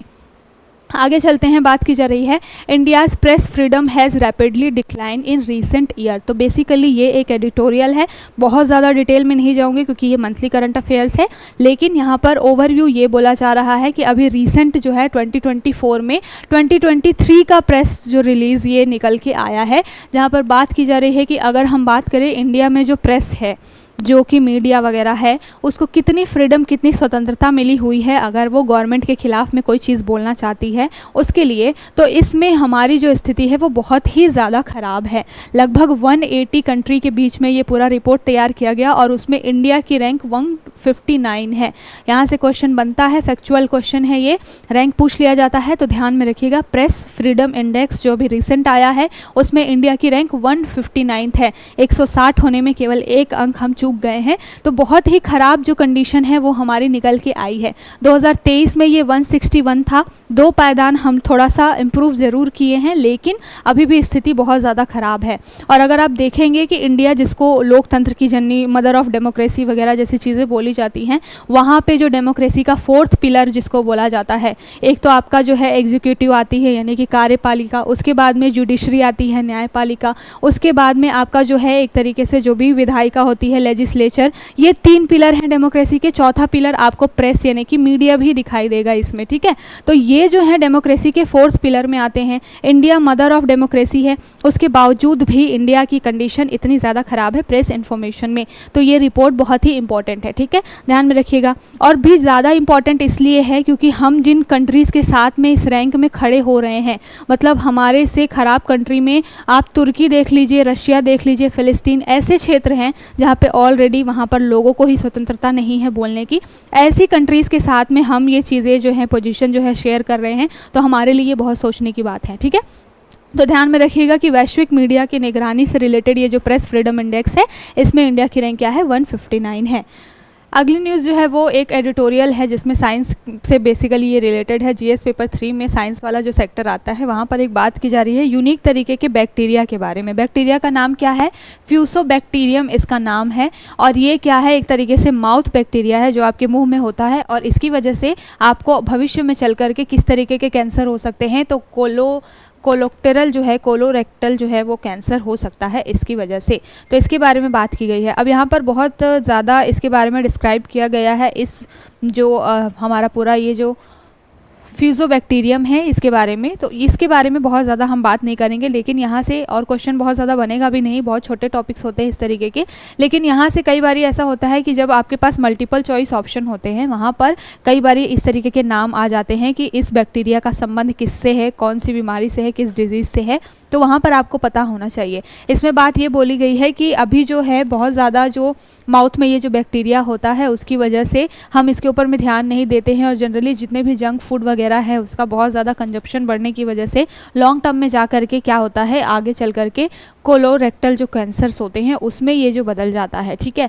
तो फ्यूसोबैक्टीरियम के बारे में याद रखिएगा। साथ के साथ में कोलोरेक्टल जो कैंसर कहने का क्या मतलब है कि माउथ के थ्रू जब ये बैक्टीरिया आपके पेट के अंदर में पहुंचता है, तो फिर आपको पेट से संबंधित, आंत से संबंधित जो है वो इंटेस्टाइन से संबंधित बहुत सारी बीमारियां हो जाती हैं। इसकी वजह से ये जो न्यूज़ में बहुत ज़्यादा रहा फ्यूकोबैक्टीरियम, और इसकी वजह से ये जो पूरा एडिटोरियल आया हुआ है, ठीक है। तो हम जो है मंथली करंट अफेयर्स डिस्कस कर रहे हैं। यहाँ पे हर टॉपिक को, हर एडिटोरियल को बहुत ज़्यादा डिटेल में डिस्कस करना हमारे लिए भी पॉसिबल नहीं है, वरना क्लास जो है वो 8 घंटे की, 9 घंटे की मैराथन सीरीज़ हो जाएगी। तो हम मंथली करंट अफेयर्स दे रहे हैं, यहाँ पर एक क्रक्स दे रहे हैं आपको। इतना लंबा तो हम डिस्कशन पे नहीं जाएंगे। जिनको और थोड़ा ज़्यादा इसको डिस्क्राइब करना है या बहुत डिटेल में पढ़ाई करनी है, वो जा कर के क्या कर सकता है, द हिंदू के आपके पास में अगर आप गूगल पे सर्च करेंगे तो जो भी इस तरीके के एडिटोरियल्स होते हैं, न्यूज़ होती है, वो उनका वो डालते रहते हैं अपनी साइट पर। तो वहाँ पर जा कर के अगर आप इसके बारे में थोड़ा सा सर्च करेंगे तो आपको वो पूरा एडिटोरियल निकल के आ जाएगा। तो आप वहाँ से क्या कर सकते हैं, रिवाइज़ कर सकते हैं। बेसिकली मंथली वीडियो बनाने का मतलब यही होता है, उद्देश्य यही होता है कि जो टॉपिक चर्चा में रहे हैं पूरे महीने, वो अगर किसी व्यक्ति का छूट गया है जो रेगुलर बेसिस पे क्लास नहीं ले रहा है, तो वो क्या कर सकता है, उन टॉपिक से अवेयर हो सकता है और फिर उसको गूगल सर्च करके थोड़ा सा उसके बारे में डिटेल निकाल करके उस टॉपिक को तैयार कर सकता है, ठीक है।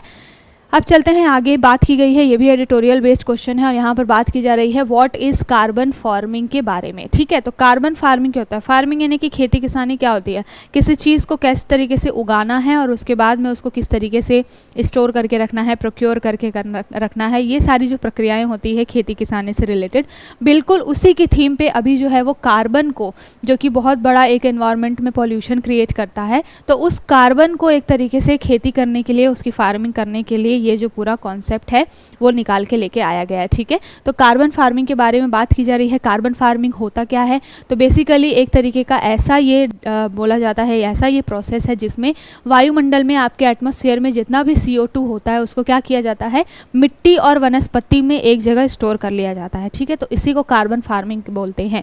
खेती किसानी मिट्टी में ही होती है, और कार्बन फार्मिंग बोलने का मतलब क्या है कि जितना भी आपके एटमॉस्फेयर में कार्बन है उसको कुछ इस तरीके से प्रोसेस की तरह से उसको एक तरीके से मिटिगेट किया जाएगा या स्टोर किया जाएगा कि सारा जो कार्बन है वो अब्जॉर्ब हो करके मिट्टी में या फिर जो भी वहाँ पर वनस्पतियाँ होती हैं उसमें रह जाएंगी। इससे क्या होगा, बेनिफिट ये होगा कि जितना भी हम अभी क्लाइमेट चेंज को लेकर के या इन्वायरमेंटल पॉल्यूशन को लेकर के जितने भी केसेस देखते हैं वो थोड़ा सा कम होना शुरू हो जाएगा। बहुत यूनिक तरीके का एक कॉन्सेप्ट है। इसमें बेसिकली होता क्या है, देखिए आप पशु पक्षियों का जो भी होता है, आपको मालूम है कि जो भी जानवर होते हैं उनसे बहुत बड़े लेवल पे मीथेन निकलता है और ये मीथेन जो होता है साथ के साथ में CO2 जो होता है और कार्बन मोनोऑक्साइड, ये सारी चीज़ें जो हैं वो बहुत ज़्यादा जो क्लाइमेट को नुकसान पहुँचाती हैं। ठीक है, मौसम को बहुत ज़्यादा नुकसान पहुँचाती हैं, जो कि आपका पूरा एनवायरनमेंट होता है उसको बहुत नुकसान पहुँचाती है। तो ये जो कार्बन फार्मिंग होती है ये इस तरीके का प्रोसेस होता है। यहाँ पर क्या किया जाता है, जो भी आपके खेत से कार्बन निकल रहा है या फिर आप फर्टिलाइज़र के रूप में जो भी कार्बन वगैरह को यूज़ कर रहे हैं उसमें क्या होता है, इन सारी चीज़ों से जो भी जितना भी कार्बन निकलता है उसको आप क्या कर रहे हैं, ऐसा मैकेनिज़्म लगा रहे हैं कि आपके यहाँ की मिट्टी में ही वो सारी चीज़ें जो भी ये CH4 यानी कि मीथेन जो है या फिर CO2 यानी कि कार्बन डाइऑक्साइड है वो मिट्टी में ही ऑब्जॉर्व होकर के रह जाएगा। ठीक है, तो खेती भी हो जाएगी और खेती की वजह से जो ये मीथेन वगैरह निकलता है, जैसे हमको मालूम है कि सबसे ज़्यादा मीथेन जो है वो धान के खेतों से निकलता है। तो धान की जो फसल लगती है वहाँ से सबसे ज़्यादा क्या निकलता है, मीथेन निकलता है। ये आपके क्वेश्चन भी बना हुआ है कि मीथेन सबसे ज़्यादा कहाँ पाया जाता है। तो खेत जो होते हैं, जो कृषि होती है, वहाँ से भी बहुत ज़्यादा कार्बन का पॉल्यूशन होता है।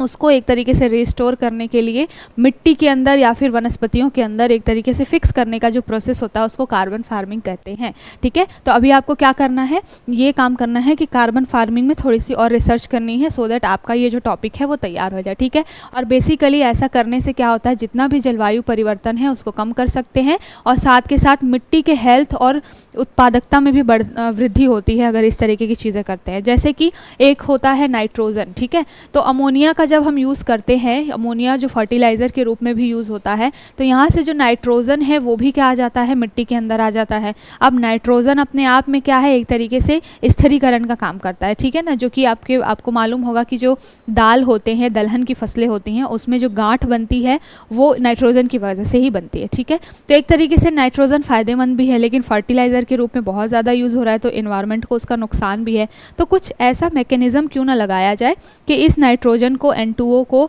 जो कि ये नाइट्रोजन जब ज़मीन में जाता है फिर वहाँ से ऑक्सीजन से क्रिया करके नाइट्रस ऑक्साइड बन जाता है और नाइट्रस ऑक्साइड जो है वो पॉल्यूशन क्रिएट करता है।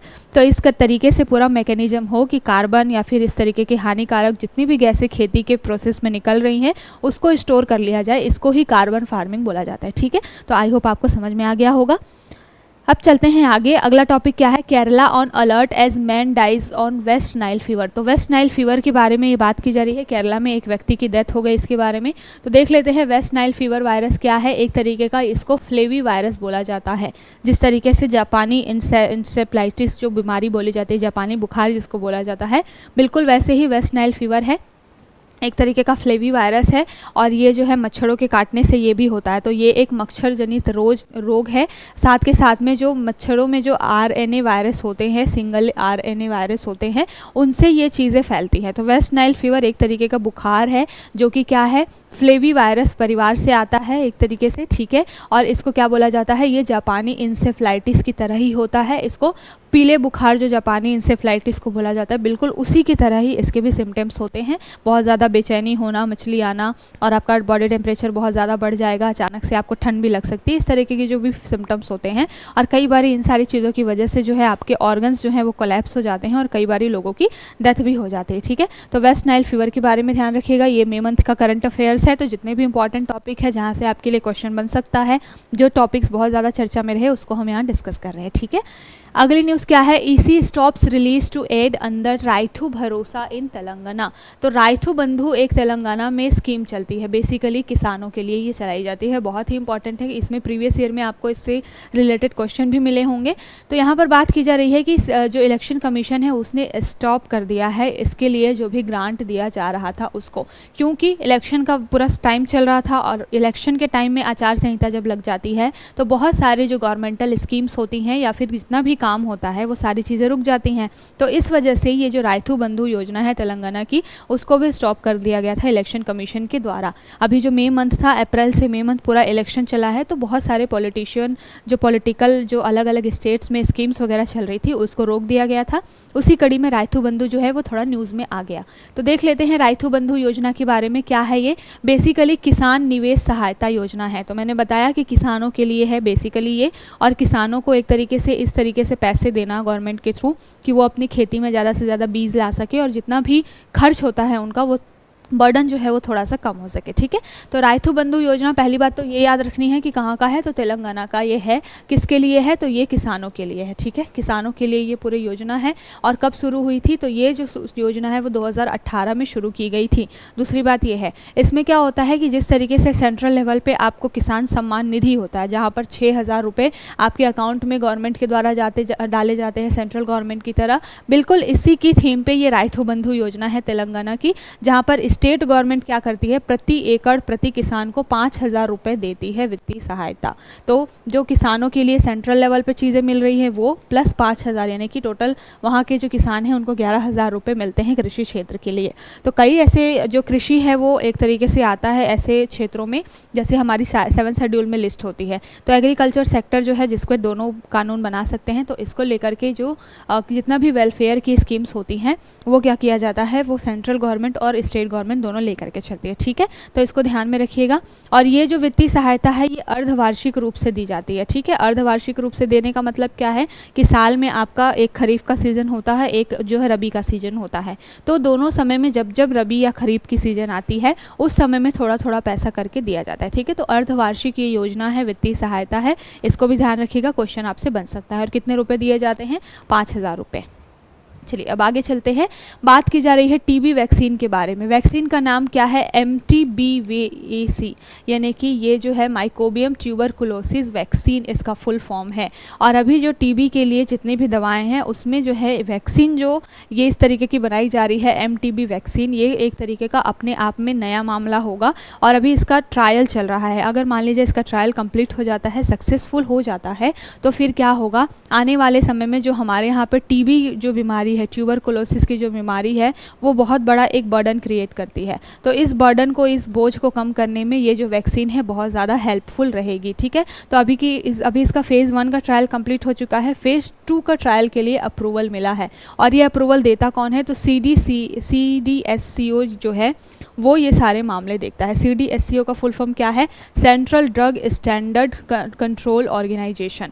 तो ये जो CDSCO है, central drug standard control organisation, ये इस तरीके का काम करती है। जितने भी हमारे दवाओं से रिलेटेड या फिर जो भी इस तरीके के केमिकल्स वगैरह से रिलेटेड जितने भी मामले होते हैं, नॉर्म्स होते हैं, जो रूल बनाने होते हैं, इन सब को रेगुलेट करने का काम CDSCO का होता है। तो दवाओं के संबंध में फार्मास्यूटिकल सेक्टर में जितना भी एक तरीके से रेगुलेशन होता है वो ये central drug standard control organisation करती है। और उसी ने अभी टीबी वैक्सीन के लिए, जिसका नाम क्या है, MTB वैक्सीन, इसको एक तरीके से अप्रूवल देने के लिए फेज़ 2 का ट्रायल करने के लिए अप्रूव किया है। ठीक है, तो जब ये अप्रूवल कंप्लीट हो जाएगा और अगर ये जो वैक्सीन है वो सक्सेसफुल हो जाएगी, फिर न्यूज़ में आएगी, इसको डिस्कस करेंगे। टीबी के बारे में देखा जाए तो टीबी जो है एक तरीके का बैक्टीरिया जनित बीमारी है, बैक्टीरिया की वजह से होता है। बैक्टीरिया का नाम क्या है, माइकोबैक्टीरियम। ठीक है, तो नाम में ही है इसके, ध्यान में रखिएगा। और ये इस तरीके की फेफड़ों से संबंधित बीमारी होती है। जब इसमें होता है लंबे समय तक खांसी वगैरह होती है, जैसे 6 महीने का टाइम दिया जाता है कि 6 महीने तक अगर लगातार किसी व्यक्ति को खांसी आ रही है तो फिर उसको एक बारी चेकअप जरूर करवा लेना चाहिए, क्योंकि टीबी जो है वो फेफड़ों को एक तरीके से नुकसान पहुंचाती है। चलते हैं आगे। बात की जा रही है N inheritance tax will help reduce inequality. तो ये जो है अभी जब इलेक्शन का टाइम चल रहा था वहाँ पर कांग्रेस के एक लीडर है सैम पित्रोदा। तो सैम पित्रोदा जो है वो उन्होंने एक तरीके से कॉन्सेप्ट दिया था इनहेरिट टैक्स का, और बोला था कि इनहेरिट टैक्स वाला सिस्टम ले आना चाहिए। इनहेरिटेंस का मतलब क्या होता है, विरासत। तो विरासत से संबंध क्या है, विरासत का टैक्स यानी इनहेरिटेंस टैक्स का मतलब क्या है कि कई लोग होते हैं जिनके पास में बहुत ही ज़्यादा परदादाओं की ज़मीन होती है तो वो बायोलॉजिकल एक तरीके से क्या होते हैं, विरासत लंबे समय से चली आई होती है, उनके पास अपार संपत्ति होती है, तो वो ऐसे ही अमीरों की कैटेगरी में आ जाते हैं। तो बात की गई है कि इनहेरिटेंस टैक्स लगाना चाहिए। जिस व्यक्ति के पास दादा परदाताओं से अगर कोई संपत्ति आई है तो उसके ऊपर भी टैक्स लगाना चाहिए, ठीक है। तो इसको लेकर के बहुत चर्चा हुई, डिबेट हुई, और इस वजह से ये जो न्यूज़ में आ गया ये बात, ठीक है। और बोला गया कि क्यों ज़रूरी है ये, तो अभी जो इनइक्वालिटी का दौर चल रहा है उसको थोड़ा सा बैलेंस आउट करने के लिए ये बहुत ज़रूरी है। क्योंकि ऐसा होता है कि जो संपत्ति है उस पर आज के हिसाब से टैक्स लगता है, जबकि संपत्ति बहुत पुरानी होती है। तो इसमें क्या होता है कि जो बड़ी लोग होते हैं, रईस लोग होते हैं, अरबपति होते हैं, उनका एक तरीके से कहीं ना कहीं टैक्स जो है वो बच जाता है। और इसका सारा बर्डन जो है वो जो आम जनता है, गरीब जनता है, उसको फिर क्या करना पड़ता है, चुकाना पड़ता है। आपके गुड्स एंड सर्विसेज जो टैक्स है उसमें क्या होता है, इनडायरेक्ट टैक्स है। आप जो भी कंज्यूम करते हैं डे टू डे लाइफ में, उसके बदले में आपको थोड़ा सा टैक्स पे करना पड़ता है गवर्नमेंट को। तो अगर इस तरीके से इनहेरिटेंस टैक्स होगा, बहुत ज़्यादा कोई अमीर इंसान है, जैसे हमारे यहाँ पे इंडिया में 1% लोग क्या हैं, अमीर हैं, और 40% जो बाकी जो जनता है वो क्या है, एक तरीके से गरीब है। लेकिन इन 1% जो आबादी है उनके पास अकेले 40% क्या है, जो जितना भी मनी है देश का, वो अकेले इस 1% अमीर लोगों के पास में है, ठीक है। तो इसी वजह से बोला जा रहा है कि अगर ये इनहेरिटेंस टैक्स होगा तो जो ये 1 अरबपति 1% लोग हैं जिनके पास 40% वेल्थ है पूरे देश का, तो ये जो थोड़ा है एक तरीके से इक्वली बट जाएगा, डिस्ट्रीब्यूट हो जाएगा, गवर्नमेंट को रेवेन्यू वगैरह थोड़ा ज़्यादा मिलेगा। तो वो जो है सोशल वेलफेयर के काम कर पाएगी उन लोगों के लिए जिनके पास में जो एक गरीब तबका है, जो कि एक बहुत ही कठिन दौर से गुजरता होता है, बहुत डे टू डे लाइफ में मेहनत करता है, तब जाके उसको खाने पीने की चीज़ें मिलती है, ठीक है। तो इनहेरिटेंस टैक्स के बारे में याद रखिएगा। अगली जो न्यूज़ है वो स्कॉटलैंड से रिलेटेड है, और वनडे एग्जाम्स में यहाँ से जनरली क्वेश्चन बनता है कि जब कोई भी बहुत सर्वोच्च पद पे कोई नया व्यक्ति जाता है तो पूछ लिया जाता है। स्कॉटलैंड एक तरीके से आपको दिख रहा होगा कि बहुत छोटा सा एक देश है जो कि बहुत सारे टुकड़ों में बटा हुआ है, ठीक है। तो स्कॉटलैंड के बारे में बात की जा रही है कि वहाँ के जो जॉन सिडनी जो है वो फर्स्ट मिनिस्टर बने हैं, ठीक है। तो नाम याद रखिएगा, स्कॉटलैंड और जॉन सिडनी का, ठीक है। और ये यंगेस्ट हैं, ठीक है, बहुत ही कम एज में ये बने हुए हैं, ठीक है। तो इसको ध्यान में रखिएगा, ठीक। और इसके पहले जो हमजा जी थे, हमजा जी को हरा करके ये बने हैं। तो 60 साल के हमजा जी को हरा करके 39 ईयर के जॉन सिडनी जो हैं वो क्या बने हैं, एक तरीके से स्कॉटलैंड के फर्स्ट मिनिस्टर बने हैं। अब स्कॉटलैंड के बारे में थोड़ा देखें तो कहाँ पर मिलेगा, ये यूरोपियन कंट्री है ये स्कॉटलैंड, ठीक है। और इसका जो आसपास का आप लोकेलिटी देखेंगे तो आपको दिखाई देगा कि नॉर्थ सी वाला जो एरिया है, बिल्कुल हमारा जो ग्लोब है उसका बिल्कुल टॉप मोस्ट नॉर्थ वाला जो आपको ये पोल दिखाई देता है, वहाँ पर यहाँ पर आपको नॉर्थ सी दिखाई देगा, और नॉर्थ सी के पास में स्कॉटलैंड पड़ता है, ठीक है। तो ध्यान में रखिएगा, छोटी सी न्यूज़ है, इसको थोड़ा सा इस महीने इंपॉर्टेंट थी इस वजह से डिस्कस किया है। आप मैप में जाकर के थोड़ा सा इसको देख लीजिएगा, ठीक है। अब आगे चलते हैं। अगली न्यूज़ हमारी क्या है, India opens up investment options for Russia to channel rupee balance. तो बहुत ही इंपॉर्टेंट एक मेज़र लेने के लिए जो है वो इंडिया जा रहा है। दो कॉन्सेप्ट होते हैं, देखिए, एक तो नॉर्मल अकाउंट होता है जहां पर आप क्या कर सकते हैं, दो देशों के बीच में डॉलर में, जो अमेरिकन डॉलर है उससे व्यापार कर सकते हैं, ठीक है। लेकिन यहाँ पर बात किसके बारे में की जा रही है, रुपी बैलेंस के बारे में, यानी कि दो देशों के बीच में अपनी करेंसी में क्या करना, व्यापार करना। इसके लिए एक अलग से अकाउंट होता है जिसको बोला जाता है नोस्त्रो और वोस्त्रो अकाउंट, ठीक है। तो नोस्त्रो और वोस्त्रो अकाउंट की वजह से क्या होता है, कोई भी दो देश है जो कि डॉलर में व्यापार नहीं करके अपनी करेंसी में व्यापार करना चाहता है तो उसको परमिशन होती है, ठीक है। एक देश जो होता है वो दूसरे देश में क्या करता है, एक अकाउंट खोलता है और अपने यहाँ की कुछ करेंसी वहाँ पे रखता है, या फिर जो देश होता है वो उस देश की करेंसी वहाँ पे रखता है, सो दैट कभी भी कोई सामान खरीदना हो और डॉलर अगर उसके पास उपलब्ध नहीं है तो वो उस देश की करेंसी वहाँ के लोगों को दे करके क्या कर सकता है, सामान खरीद सकता है। तो इसी तरीके का कॉन्सेप्ट और एक टाई जो है वो इंडिया और रशिया के बीच में होने के लिए जा रहा है।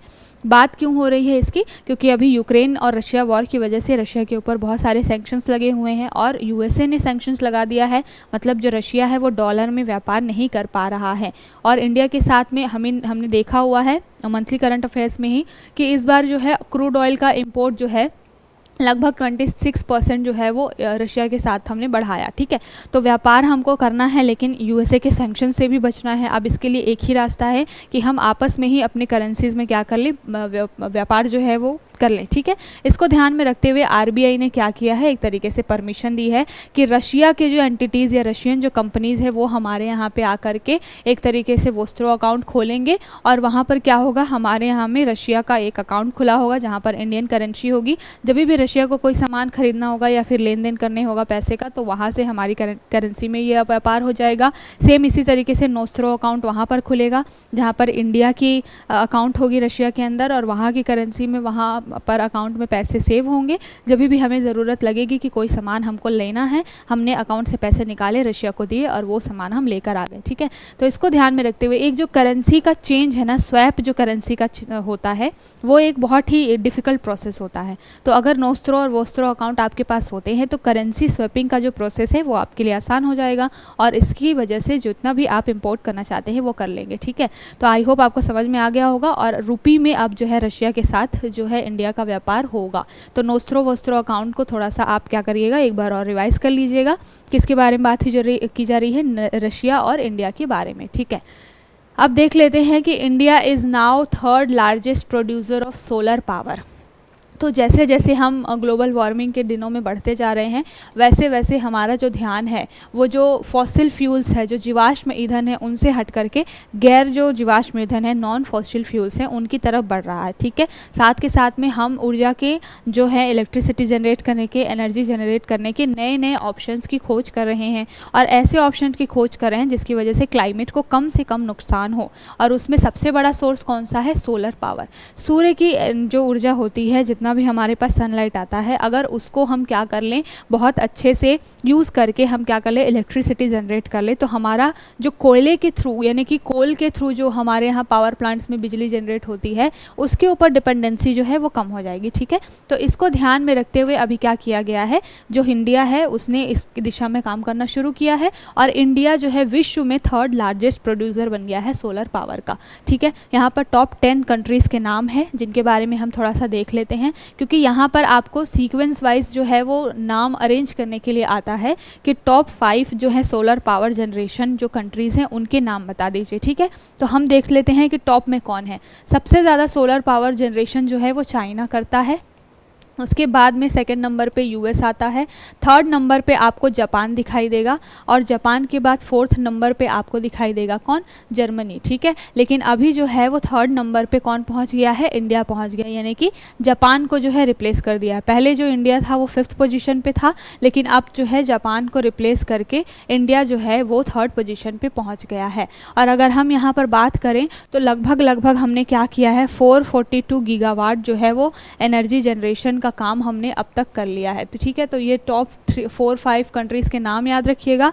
पावर जनरेशन की अगर बात करें तो हमारा टारगेट क्या है, 2070 तक हमें क्या करना है, नेट ज़ीरो कार्बन एमिशन करना है, ठीक है। और हमने 2030 तक क्या किया है, 500 गीगावाट जो है वो इलेक्ट्रिसिटी जो है रिन्यूएबल एनर्जी को जनरेट करने की बात की है कि 2030 तक हम ऐसी एनर्जी जनरेट करेंगे जिससे पर्यावरण को क्या हो, कम से कम प्रदूषण हो, ठीक है। तो उस कदम में हम थोड़ा सा आगे बढ़े हैं, अभी लगभग 442 रीच करने की हमारी संभावना है। नीति आयोग भी समय समय पर इस पर ध्यान रखता है, अपनी रिपोर्ट जारी करता है, उसमें बताया गया है कि 18% जो टोटल सोलर इंस्टॉलमेंट है, जो एक तरीके से solar system, solar power generation के लिए जो छतरी वगैरह होती है उसको इंस्टॉल करने का काम जो है अभी इंडिया में 18% हो गया है।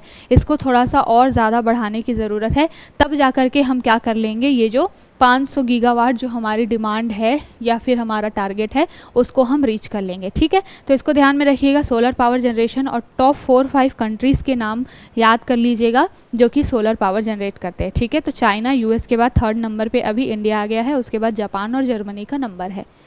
अब चलते हैं अगली एडिटोरियल की तरफ। बात की जा रही है किसके बारे में, वाइडल टेस्ट फॉर किसके, टाइफाइड प्रॉब्लम, ठीक है। तो वाइडल टेस्ट क्या होता है, वाइडल टेस्ट एक तरीके से एक मैकेनिज़्म होता है टाइफाइड को टेस्ट करने के लिए। यहाँ पर आपके जो ब्लड सैंपल्स है वो लिए जाते हैं और रैंडम एक टेस्ट होता है। तो अभी बात की गई है कि ये जो वाइडल टेस्ट है इसमें बहुत सारी कमियाँ निकल के आई है, लेकिन हमारे इंडिया में सबसे ज़्यादा वाइडल टेस्ट के थ्रू ही टाइफाइड की टेस्टिंग की जाती है।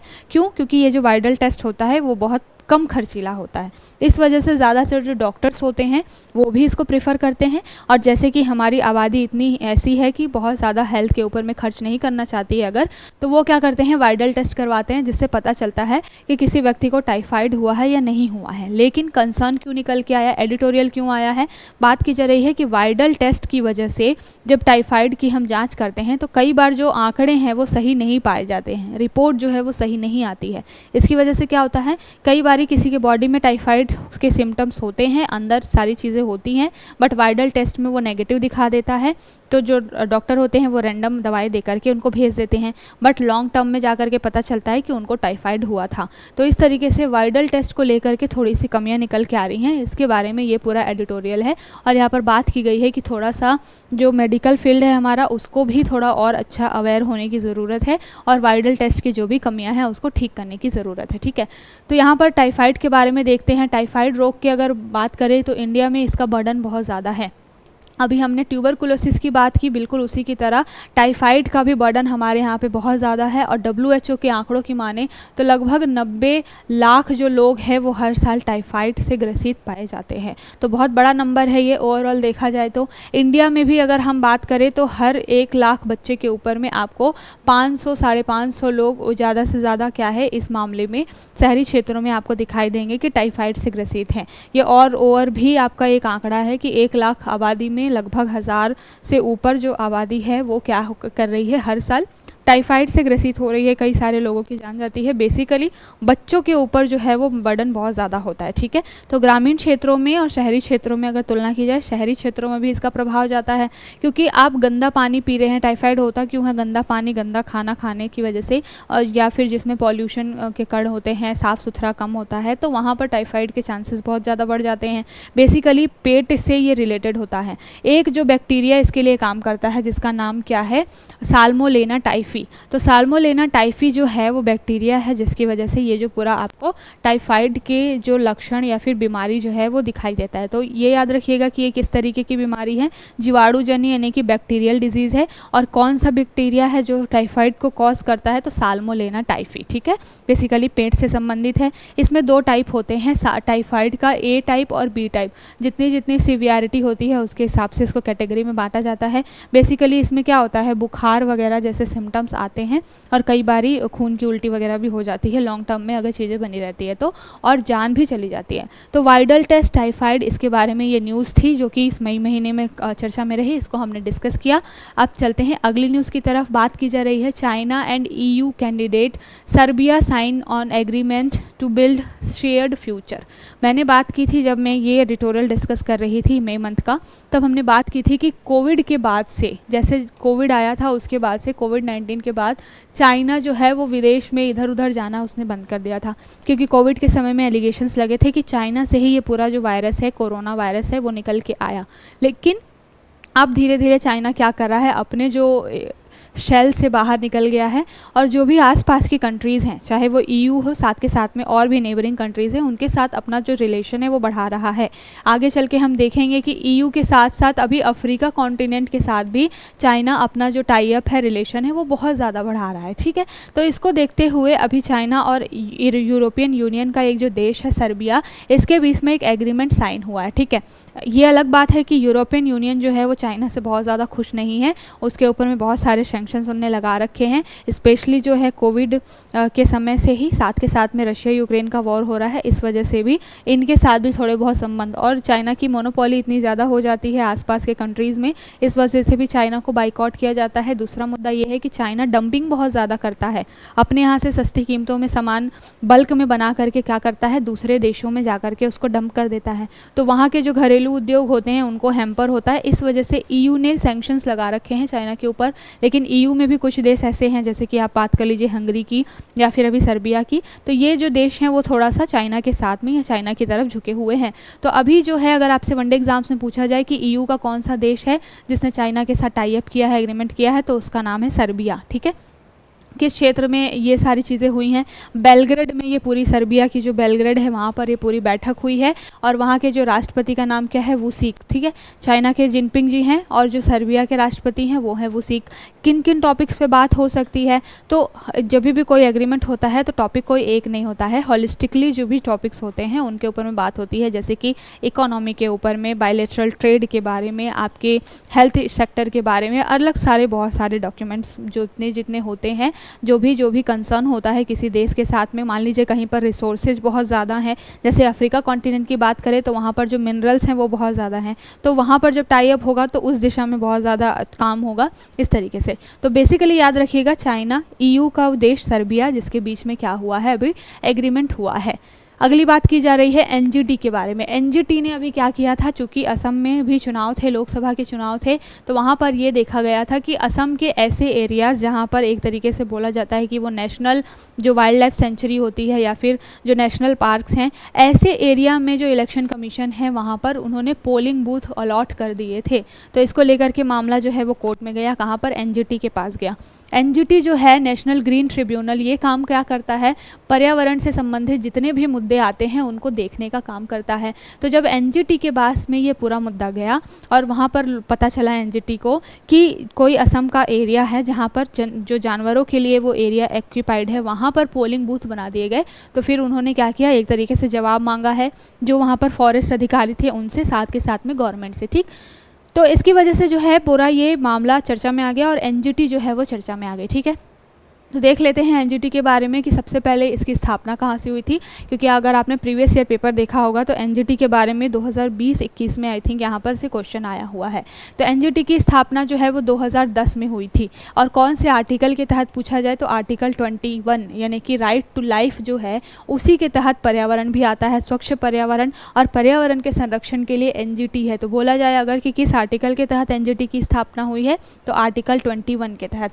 कब स्थापना हुई है, 2010 में। अभी वर्तमान में इसके अधिकारी कौन है, प्रकाश श्रीवास्तव जी जो हैं वो इसके अध्यक्ष हैं, ठीक है। गठन 2010 में हुआ, मुख्यालय जो है वो न्यू दिल्ली में आपको इसका दिखाई देगा और भी अलग अलग जगह पे क्षेत्रीय कार्यालय इनके दिखाई देंगे, ठीक है। कौन से मंत्रालय के अंदर, बेसिकली विधि और न्याय मंत्रालय के अंतर्गत ये आता है, ठीक है। एक तरीके से NGT को अर्ध न्यायिक निकाय बोला जाता है। क्योंकि अर्ध न्यायिक इसलिए क्योंकि इनके पास में न्यायालय के जैसे ही यानी कि सुप्रीम कोर्ट, हाई कोर्ट के जैसे ही कुछ पावर्स होते हैं, लेकिन वो पावर बहुत ज़्यादा नहीं होते हैं। पेनल्टी वगैरह लगाने का इनका जो है पावर होता है, इसलिए इनको अर्ध न्यायिक बोला जाता है। दूसरी बात यह है कि ये प्राकृतिक न्याय के सिद्धांत के ऊपर में काम करते हैं। प्राकृतिक न्याय का सिद्धांत क्या होता है, इनके पास में कोई अलग से एक्ट नहीं है जिसके थ्रू ऐसे मेजर्स लिखे गए हों कि इन्हीं रूल्स को फॉलो करके NGT को अपना काम करना है। प्राकृतिक न्याय के सिद्धांत पे ये काम करते हैं। इसका मतलब ये होता है कि 2-3 कॉन्सेप्ट होते हैं प्राकृतिक न्याय में। पहला ये होता है कि कोई भी जज जो है वो किसी भी पार्टी को, दोनों पार्टी को सुने बिना अपना जजमेंट नहीं देगा।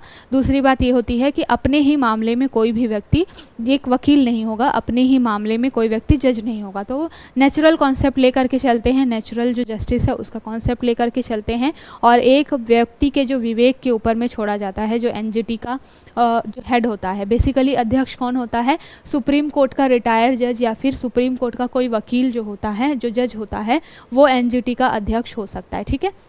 तो उनको ऑलरेडी जो है वो जुडिशरी से रिलेटेड अच्छी खासी समझ होती है, तो अपना एक समझ को, विवेक को यूज़ करते हुए, साथ के साथ प्राकृतिक न्याय के सिद्धांत को फॉलो करते हुए NGT जो है वो काम करता है। और मान लीजिए अगर यहाँ से कोई मामला ऐसा होता है जिसके ऊपर लोगों को डाउट होता है और वो अपील करना चाहते हैं, तो यहाँ से NGT से मामला सुप्रीम कोर्ट में जा कर के क्या किया जा सकता है, वहाँ पर अपील की जा सकती है, ठीक है। तो आई होप आपको समझ में आ गया होगा।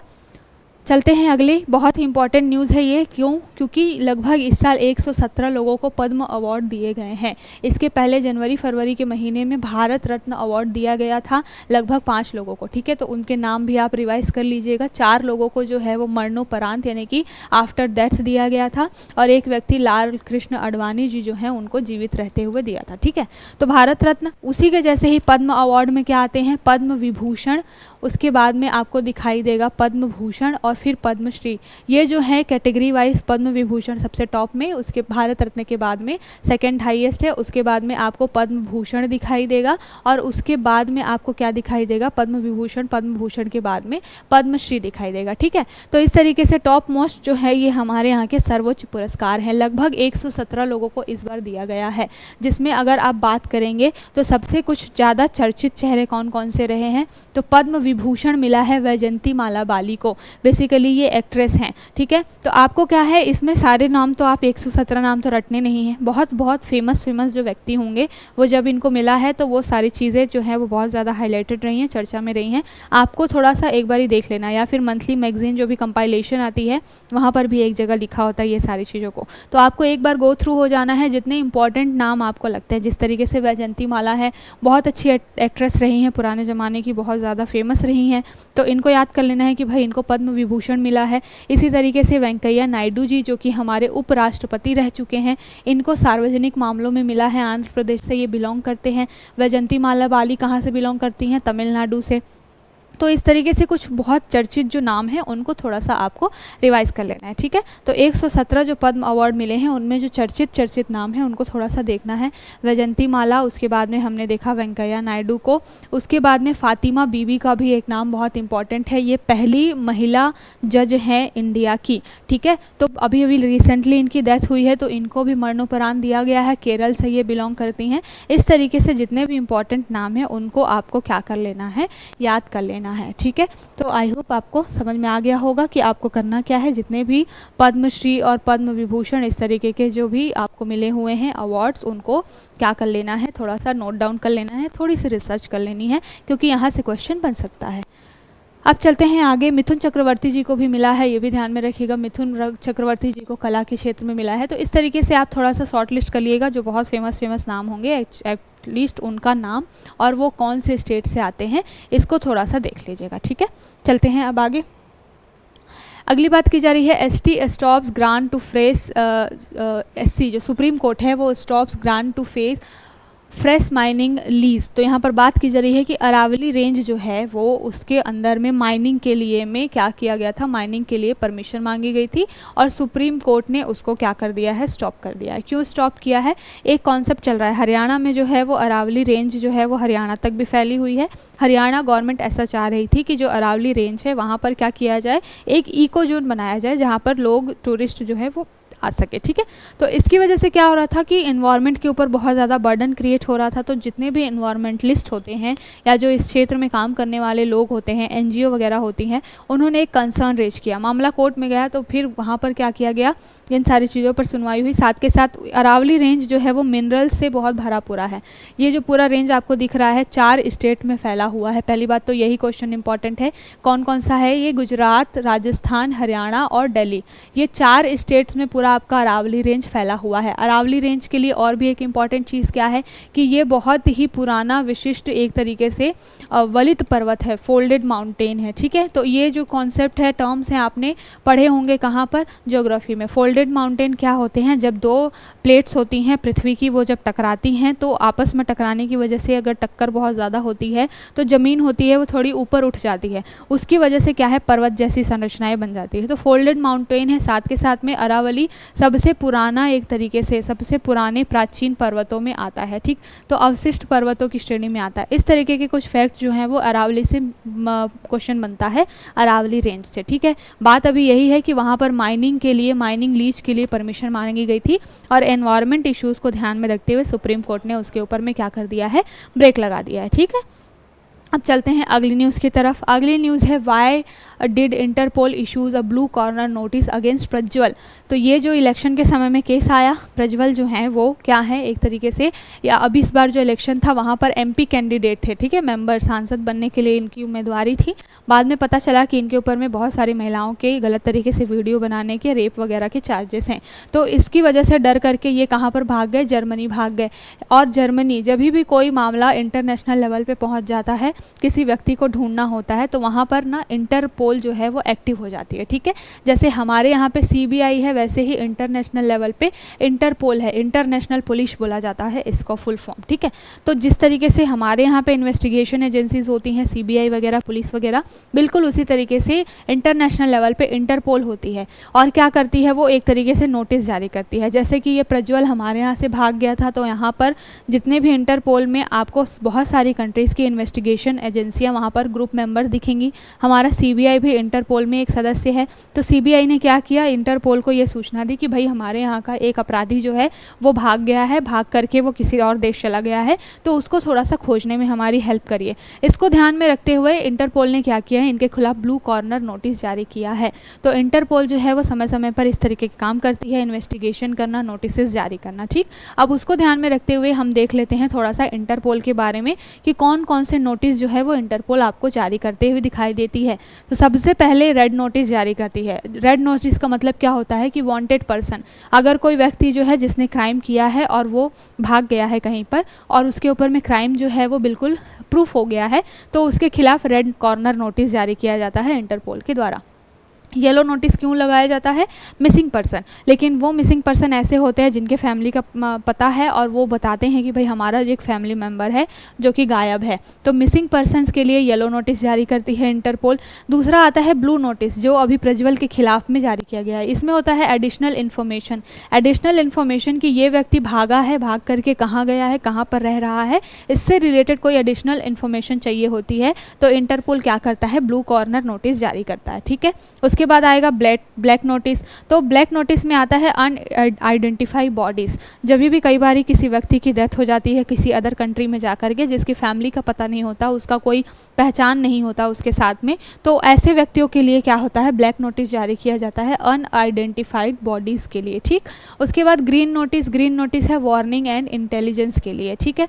तो वार्निंग्स एंड इंटेलिजेंस कहने का मतलब क्या है कि अलग अलग जो ग्रुप्स यहाँ पर इंटरपोल में सदस्य होते हैं उनके बीच में अगर कोई मान लीजिए कि साझा करनी है सूचना और कोई ऐसा व्यक्ति है जो कि भाग गया है या फिर वो पूरे समाज के लिए, पूरे कंट्री के लिए क्या कर सकता है, थ्रेट क्रिएट कर सकता है, जैसे कि टेररिस्ट वगैरह होते हैं, तो उनके रिस्पेक्ट में ये वार्निंग और इंटेलिजेंस के लिए ग्रीन नोटिस जारी किया जाता है। उसके बाद आता है ऑरेंज नोटिस, जो कि इमीडिएट थ्रेट के लिए।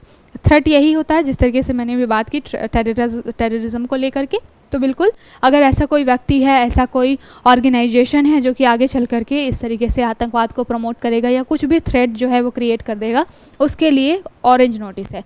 देन पर्पल नोटिस होता है मॉडस ऑपरेंडी के लिए और बहुत सारी चीज़ों के लिए, बहुत सारे इन्वेस्टिगेशंस वगैरह के लिए, ठीक है। और उसके बाद एक तरीके से Interpol UN security council special notice होता है। ये सारे के सारे जितने भी इंटरपोल में मेंबर्स होते हैं ये उनके लिए ये स्पेशल नोटिस जारी किया जाता है, ठीक। तो यहाँ पर हमने बात तो ब्लू कॉर्नर नोटिस की जो कि प्रज्वल के खिलाफ में जारी की गई थी इंटरपोल के द्वारा और एडिशनल इन्फॉर्मेशन मांगी गई थी, लेकिन ये सारे नोटिस भी इंटरपोल के बहुत ही इंपॉर्टेंट है, ठीक है। चलते हैं आगे। बोला गया है कि इंटरपोल की शुरुआत कब हुई है, तो इंटरपोल 1923 में बना था। जितने भी अंतर्राष्ट्रीय आपराधिक पुलिस आयोग हैं उसके रूप में ये काम करता है। जिस तरीके से स्टेट या फिर कंट्री के लेवल पे बाकी इन्वेस्टिगेशन एजेंसीज होती हैं, इंटरनेशनल लेवल पे इंटरपोल होता है। भारत इसका मेंबर है क्या, तो बिल्कुल भारत इसका मेंबर है। कब बना है, 1949 में। जब आपसे क्वेश्चन बनता है तो इसी तरीके से बनता है कि भारत उसका सिग्नेटरी है या नहीं, और अगर है तो कब बना है। ये 1949 में भारत जो है इंटरपोल का सदस्य बना है। और हमारे यहाँ की CBI जो है वो इंटरपोल के साथ क्या कर लेती है, कोलैब कर लेती है, ठीक। अब चलते हैं अगले टॉपिक की तरफ। बात की जा रही है ग्रीन स्टील के बारे में। Green steel needs triad incentive to become a reality in Asia. तो बात की जा रही है कि अभी जो ग्रीन स्टील है अगर इसके ऊपर हम बहुत ज़्यादा ध्यान देंगे तो आगे चल करके एशिया में और साथ के साथ में इंडिया के लिए बहुत अच्छा एक स्कोप जो है वो निकल के आ सकता है। तो यहाँ पर बात कर लेते हैं कि ग्रीन स्टील होता क्या है। तो बात की जा रही है ग्रीन स्टील की। ग्रीन से ही आपको समझ में आ रहा है कि पॉल्यूशन के मामले में ये क्या होगा, बिल्कुल पॉल्यूशन फ्री होगा, ठीक। अब इसके लिए एक मैकेनिज्म काम करता है। जब भी हम स्टील प्लांट्स वगैरह वगैरह में अगर आपने कभी विज़िट किया होगा स्कूल कॉलेज के समय में, तो आपने देखा होगा कि बड़े बड़े बॉयलर्स होते हैं, बड़ी बड़ी चिमनियाँ जलती होती हैं, वहाँ पर कोयला जो है बहुत भारी मात्रा में जलाया जाता है, उसके थ्रू क्या किया जाता है, जो स्टील वगैरह है वो बनाया जाता है। अब इसकी वजह से बहुत भारी मात्रा में जो CO2 का उत्सर्जन जो है इन तरीके की प्लांट्स से होता है, कार्बन मोनोऑक्साइड साथ के साथ सल्फ़र ऑक्साइड बहुत ज़्यादा प्लांट्स वगैरह से निकलता है। तो इस तरीके के जो भी ये इंग्रेडिएंट्स होते हैं, इससे पोल्यूशन बहुत ज़्यादा होता है, एनवायरनमेंट बहुत ज़्यादा प्रदूषित होता है, साथ के साथ में ग्रीन हाउस गैसेस जो हैं वो बहुत ज़्यादा निकलती हैं। ठीक है, तो इसको रोकने के लिए इस तरीके का मैकेनिज़्म यूज़ करने की बात की जा रही है, जिससे कि स्टील का प्रोडक्शन भी हो जाए और जो है जो कार्बन है वो भी कम से कम निकले और पर्यावरण का प्रदूषण भी कम हो। तो इसके लिए मैकेनिज़्म लगाया गया है। बेसिकली कौन सा मैकेनिज़्म है, यहाँ पर आपको दिखाई दे रहा है कि यहाँ पर हाइड्रोजन का यूज़ किया जा रहा है, और जब ये हाइड्रोजन बनता है तो आगे चल कर के इसको स्टीम दिया जाता है। पानी और हाइड्रोजन जब आपस में आते हैं तो बाकी चल कर के क्या होता है, केवल जो स्टील बच जाता है, और फिर लास्ट में आपको H2O जो है वो दिखाई देता है कि H2O बन करके निकला, यानी कि कार्बन की जगह में आपको पानी जो है या वाष्प जो है वो प्राप्त होता है इस पूरे प्रोसेस में। तो बेसिकली ये जो है मैकेनिज़्म जो है वो प्रोसेस के ऊपर में है। ग्रीन स्टील जीवाश्म ईंधन क्या है, एक तरीके से इसका जीवाश्म ईंधन का यूज़ इसमें बिल्कुल नहीं होता, यानी कि कोयले का यूज़ बिल्कुल भी नहीं होता। अब कोयले का यूज़ ही नहीं होगा तो कार्बन निकलेगा ही नहीं, कार्बन डाइऑक्साइड निकलेगा ही नहीं, इसीलिए इसको नाम दिया गया है ग्रीन स्टील का। ठीक है, तो यहाँ पर बेसिकली हाइड्रोजन का यूज़ किया जाता है, आयरन ओर को उसमें डाला जाता है, और आगे चल के जब आप उसके एक तरीके से हीट देते हैं, स्टीम देते हैं, या पानी वगैरह उसमें जब आ जाता है तो लास्ट में आपको स्टील बन के दिखाई देती है। बिना कार्बन उत्सर्जन के पानी के कण जो हैं वो निकल जाते हैं एटमॉस्फेयर में। ठीक है, तो एक तरीके से बहुत ही एनवायरनमेंट फ्रेंडली ये कॉन्सेप्ट है, इसके बारे में इसमें दिया गया है। तो ग्रीन स्टील को थोड़ा सा सर्च कर लीजिएगा। अगली न्यूज़ क्या है, China's aircraft carrier Fujian complete 8 day sea trial. तो यहाँ पर और कुछ भी इम्पॉर्टेंट नहीं है। जो चाइना है, बाकी कंट्रीज़ हैं, अपना जो है एक तरीके से दम दिखाने के लिए, पावर दिखाने के लिए हमेशा ट्रायल वगैरह करती रहती हैं। तो बस यहाँ पर 2 चीज़ें इंपॉर्टेंट है। पहला क्या, फ्यूजियान। तो फ्यूजियान एक चीज़ क्या है, तो सबसे पहले तो ये एयरक्राफ्ट है फ्यूजियान, और किसका है, तो चाइना का है। बस 2 ही चीज़ें इंपॉर्टेंट है। यहाँ से अगर क्वेश्चन बनेगा तो ये बस यही क्वेश्चन बनेगा, फ्यूजियान क्या है, एक तो एयरक्राफ्ट है, किस देश का है, चाइना का है। ठीक है, इसमें और कोई भी बहुत ज़्यादा इंपॉर्टेंट नहीं है। अपनी नेवी को स्ट्रॉन्ग दिखाने के लिए चाइना इस तरीके के प्रदर्शन करता है। अगली न्यूज़ क्या है, इंटरिम बेल को लेकर के है। इस बार इलेक्शन के समय में और अलग से बहुत सारी पार्टीज़ जो हैं वहाँ पर क्या हुआ कि जो भी वो होता है बीजेपी और एंटी बीजेपी जो भी कंपनीज पार्टीज़ होती हैं, वहाँ पर बहुत सारे नेता ऐसे हुए जिनके ऊपर में ईडी ने बहुत सारे चार्जेस लगाए, फिर वो जेल में गए, और ये एंटरिम बेल वाला मामला बहुत ज़्यादा चर्चा में रहा। तो हो सकता है कि यहाँ से आपसे टर्म्स वाइज क्वेश्चन पूछ लिया जाए। तो एंटरिम बेल के बारे में देखते हैं। बात की जा रही है interim bail is granted based on facts. तो बात की गई है कि एंटरिम बेल अभी केजरीवाल के ही रिस्पेक्ट में है, कि जब केजरीवाल का पूरा ये इलेक्शन की कैंपेनिंग चल रही थी, वो उस समय जेल में थे, कोर्ट में हैं, जो ईडी ने मामला डाला कि किसी भी व्यक्ति को जो कि जेल में है उसको कोई भी रियायत नहीं देनी चाहिए, उसको नॉर्मल इंसान की तरह ट्रीट करना चाहिए। बट केजरीवाल ठहरे सीएम, और उन्होंने सीएम का पद छोड़ा भी नहीं था, तो और साथ के साथ में कोई भी प्रूफ उनके खिलाफ मिल नहीं पाए थे। तो इस बेसिस पे क्या किया गया था, कोर्ट के द्वारा, सुप्रीम कोर्ट के द्वारा सीएम को यानी कि केजरीवाल को एंटरिम बेल दे दी गई थी कि वो जाएं और पूरा ये जो इलेक्शन चल रहा था उसमें वो कैंपेनिंग करें। ठीक है, तो ये पूरा मुद्दा आया, इसकी वजह से एंटरिम बेल बहुत ज़्यादा चर्चा में रहा। तो थोड़ा सा देख लेते हैं एंटरिम बेल होता क्या है। तो एंटरिम बेल जो होता है नियमित या अग्रिम जमानत होती है। जब भी किसी मामले की पूरी तरीके से सुनवाई जो है, कंप्लीट हियरिंग नहीं हुई होती है और किसी व्यक्ति को एक तरीके से जमानत देना होता है, तब क्या किया जाता है, एंटरिम बेल का यूज़ किया जाता है। ठीक है, इसकी अवधि जो है वो बढ़ाई भी जा सकती है। अगर ऐसा लगे कि कोई व्यक्ति है, जो कि कई बार होता है कि हेल्थ कंडीशंस की वजह से लोग एंटरिम बेल का जो डेट है उसको और बढ़ाने की कोशिश करते हैं। केजरीवाल के मैटर में भी 1 जून को उनको क्या होना था, कोर्ट में पेश होना था और जेल में जाना था, लेकिन उन्होंने बोला कि हेल्थ इश्यूज़ हैं तो मुझे थोड़ी छूट दे दीजिए, बट उनको छूट मिली नहीं। 5 जून के लिए वापस उनको तिहाड़ जेल में भेज दिया गया कस्टडी में। ठीक है, तो एंटरिम बेल बहुत चर्चा में रहा।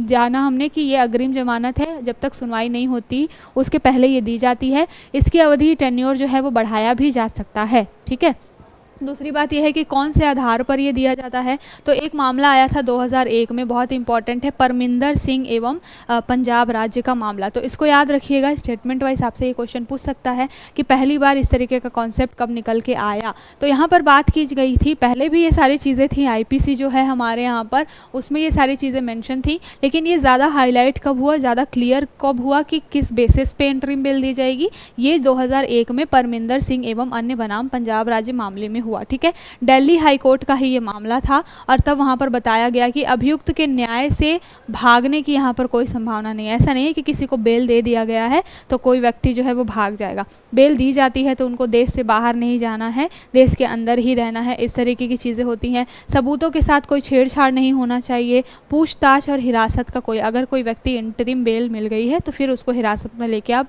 बिना परमिशन के हिरासत में लेकर के पूछताछ नहीं कर सकते। साथ के साथ में अगर चिकित्सा संबंधी कोई गंभीर स्थिति हो जाती है तो भी व्यक्ति को क्या है, तत्काल जो है वो बेल वगैरह दे दी जाती है। और भी अगर व्यापार जो पारिवारिक काम होते हैं, कोई दायित्व होता है, कोई ऐसा चीज़ हो गई कि मान लीजिए कोई आरोपी है, उसकी फैमिली में किसी की डेथ हो गई, बहुत ज़्यादा ज़रूरी है, तब उन बेसिस पे भी इंटरिम बेल दे दी जाती है। और भी कई सारे मामले होते हैं कानूनी, इसको ध्यान में रखते हुए इंटरिम बेल जो है वो समय समय पर चर्चा में रहा। ठीक है, अभी भी जो है वो बहुत ज़्यादा चर्चा में है, इसलिए थोड़ा सा हमने यहाँ पर डिस्कस कर लिया क्या पूरा मुद्दा था। और अंतरिम बेल जो है वो एक तरीके की नियमित या अग्रिम जमानत है। चलते हैं आगे, अगली न्यूज़ क्या है, India backs Palestine bid for full UN membership. तो यहाँ पर यूनाइटेड नेशंस की जो मेंबरशिप है, सदस्यता है, उसमें फ़िलिस्तीन के लिए भी शामिल करने की बात की जा रही थी। इसके ऊपर में वोटिंग हुई, लगभग 143 देशों ने क्या किया, फ़िलिस्तीन के सपोर्ट में सपोर्ट किया, वोट किया। उन्होंने बोला कि इज़राइल जो है वो गलत कर रहा है फ़िलिस्तीन के साथ में, और फ़िलिस्तीन को एक अलग जो कंट्री है उसका दर्जा देते हुए मेंबरशिप दे देनी चाहिए यूनाइटेड नेशन में। तो ये 143 जो देश थे उनमें क्या हुआ, फ़िलिस्तीन के लिए वोटिंग कराई गई, जिसमें इंडिया ने भी फ़िलिस्तीन के फेवर में वोट किया है। ठीक है, तो ये जो है न्यूज़ आ गई चर्चा में। अब देख लेते हैं कि ये जो यूनाइटेड नेशन की मेंबरशिप का मतलब क्या है। तो सबसे पहले तो भारत ने फ़िलिस्तीन को संयुक्त राष्ट्र की पूर्ण सदस्यता देने के लिए सिफारिश की है, मतदान किया है, फेवर में मतदान किया है। ठीक है, और अमेरिका ने इस चीज़ का विरोध किया था, क्योंकि अमेरिका जो है इजराइल के साथ में उसके संबंध ज़्यादा अच्छे हैं, तो अमेरिका ने इस चीज़ का विरोध किया। उसके बावजूद भी इंडिया ने फ़िलिस्तीन का सपोर्ट किया है। यहाँ पर 143 मेंबर्स ने वोट दिया है फ़िलिस्तीन के पक्ष में। और फ़िलिस्तीन के बारे में अगर जाने तो पहली बार 2011 में जो है यूनाइटेड नेशन की सदस्यता के लिए फ़िलिस्तीन ने सदस्यता के लिए अप्लाई किया था, और उसके बाद से अभी उसके जो उस समय में तो संयुक्त राष्ट्र की जो सुरक्षा परिषद होती है, जो यूनाइटेड नेशन की सिक्योरिटी काउंसिल होती है, उसमें जो एडिशनल 10 लोग 15 लोग शामिल हो सकते हैं, उसमें जो है फ़िलिस्तीन को सदस्यता मिलने से उस समय वो चूक गया था 2011 में, लेकिन अभी उनके ऊपर में वोटिंग हुई है और सदस्यता के लिए बातचीत की गई। ठीक है, इसके बाद फिर से 2012 में उसने दर्जा बढ़ा करके क्या किया, एक पर्यवेक्षक राज्य का जो दर्जा है या सदस्य का दर्जा है वो क्या कर लिया, यूनाइटेड नेशन में कैप्चर कर लिया, और अभी उसकी पूर्ण सदस्यता की फुल मेंबरशिप की बात हो रही है। ठीक है, तो इसको ध्यान में रखिएगा। इजराइल फ़िलिस्तीन की वजह से ये जो पूरा टॉपिक है बहुत ज़्यादा हाईलाइटेड है। यहाँ पर एक और टॉपिक इंपॉर्टेंट हो गया है, ICJ, international court of justice, क्योंकि कोई भी इंटरनेशनल लेवल पे दो देशों के बीच में कोई भी विवाद, कोई भी कॉन्फ्लिक्ट होता है तो इंटरनेशनल कोर्ट ऑफ जस्टिस में ही सारा मामला जाता है। ठीक है, अभी आगे हमारे पास एक और टॉपिक आएगा तो वहाँ पर हम इंटरनेशनल कोर्ट ऑफ जस्टिस को क्या कर लेंगे, डिस्कस करेंगे। फिलहाल फ़िलिस्तीन और इजराइल के युद्ध की बात करें, लगभग जो है 1946 के बाद से ही ये सारी चीज़ें चल रही हैं। फ़िलिस्तीन को लेकर के ये पूरा मामला है तो बहुत लंबा चला आने वाला, लगभग 75 साल से भी ऊपर समय हो गया है इन दो देशों के बीच में कॉन्फ्लिक्ट को लेकर के। अब चलते हैं अगले टॉपिक की तरफ। ये बहुत पिछले महीने एक तरीके की यूनिक घटना हुई है। ये जो पिक्चर आपको दिखाई दे रही है, लद्दाख में जो हेनले, जो हमारे यहाँ पर एक सेंटर है जहाँ से हम क्या करते हैं, ऑब्जर्वेटरी सेंटर है बेसिकली लद्दाख का हेनले, जो कि वहाँ से हम अंतरिक्ष में, स्पेस में कोई भी घटनाएं होती हैं उसको ऑब्जर्व करते हैं।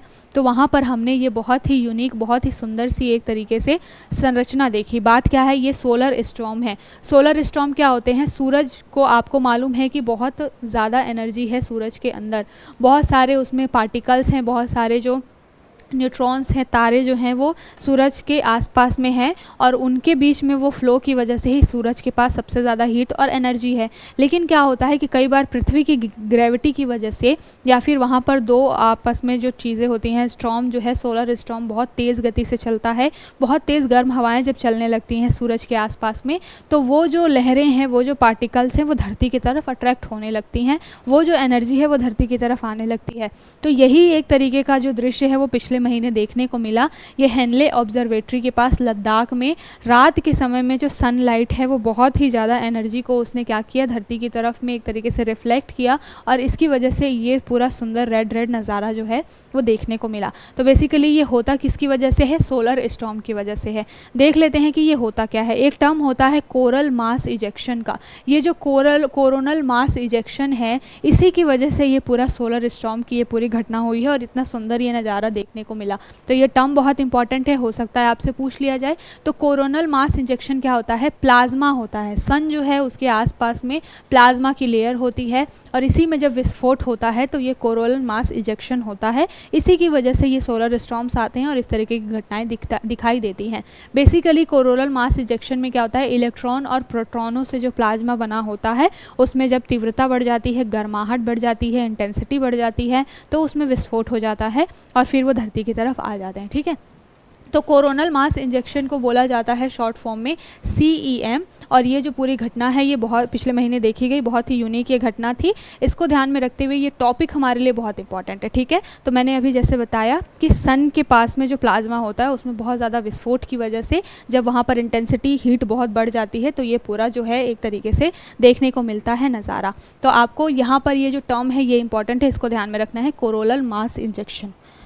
चलते हैं आगे नए टॉपिक की तरफ। यहाँ पर बात की जा रही है किसके बारे में, रस्किन बॉन्ड के बारे में। बहुत ही फेमस ये चेहरा है और काफ़ी अच्छी बुक्स इन्होंने लिखी हुई है, बहुत सारे अवार्ड्स इनको मिले हुए हैं। ठीक है, और ये इंडिया से बिलोंग करते हैं। नाम पे नहीं जाना है कि ये कहीं फॉरेन कंट्री से रहते होंगे, इंडिया के ही हैं रस्किन बॉन्ड। और अभी इनको साहित्य का एकेडमी फेलोशिप अवार्ड मिला है। ठीक है, तो इसको ध्यान में रखिएगा, इंपॉर्टेंट है ये। रस्किन बॉन्ड के बारे में थोड़ा सा जान लेते हैं। 1934 में जन्मे हैं, कसौली जो डिस्ट्रिक्ट है वहाँ पर। इनकी फेमस बुक की नाम अगर आपसे पूछा जाए एग्ज़ाम में, PCS में यहाँ से क्वेश्चन बनते हैं, बुक्स और ऑथर के नेम को मैच द फॉलोइंग के लिए पूछा जाता है। तो the blue umbrella, the room on the roof और roads to Mussoorie to cherry, ये जो चीज़ें हैं कुछ बहुत ही इंपॉर्टेंट इनके नाम हैं। 1992 में इनको सबसे पहले जो उपन्यास है our trees still grow in Dehradun, इसके लिए साहित्य अकादमी पुरस्कार मिला था। अभी फ़िलहाल इनको एकेडमी फेलोशिप मिलने के लिए जा रहा है। ठीक है, तो ध्यान में रखिएगा। इसके पहले इनको पद्मश्री जैसे अवार्ड मिल चुके हैं, पद्म भूषण और जॉन लेवेनिंग राइस पुरस्कार भी मिल चुका है। तो स्टेटमेंट वाइज भी अगर यहाँ से क्वेश्चन बनता है कि 2-3 स्टेटमेंट में आपसे इनके बारे में पूछा जाए तो आपको पता होना चाहिए रस्किन बॉन्ड के बारे में।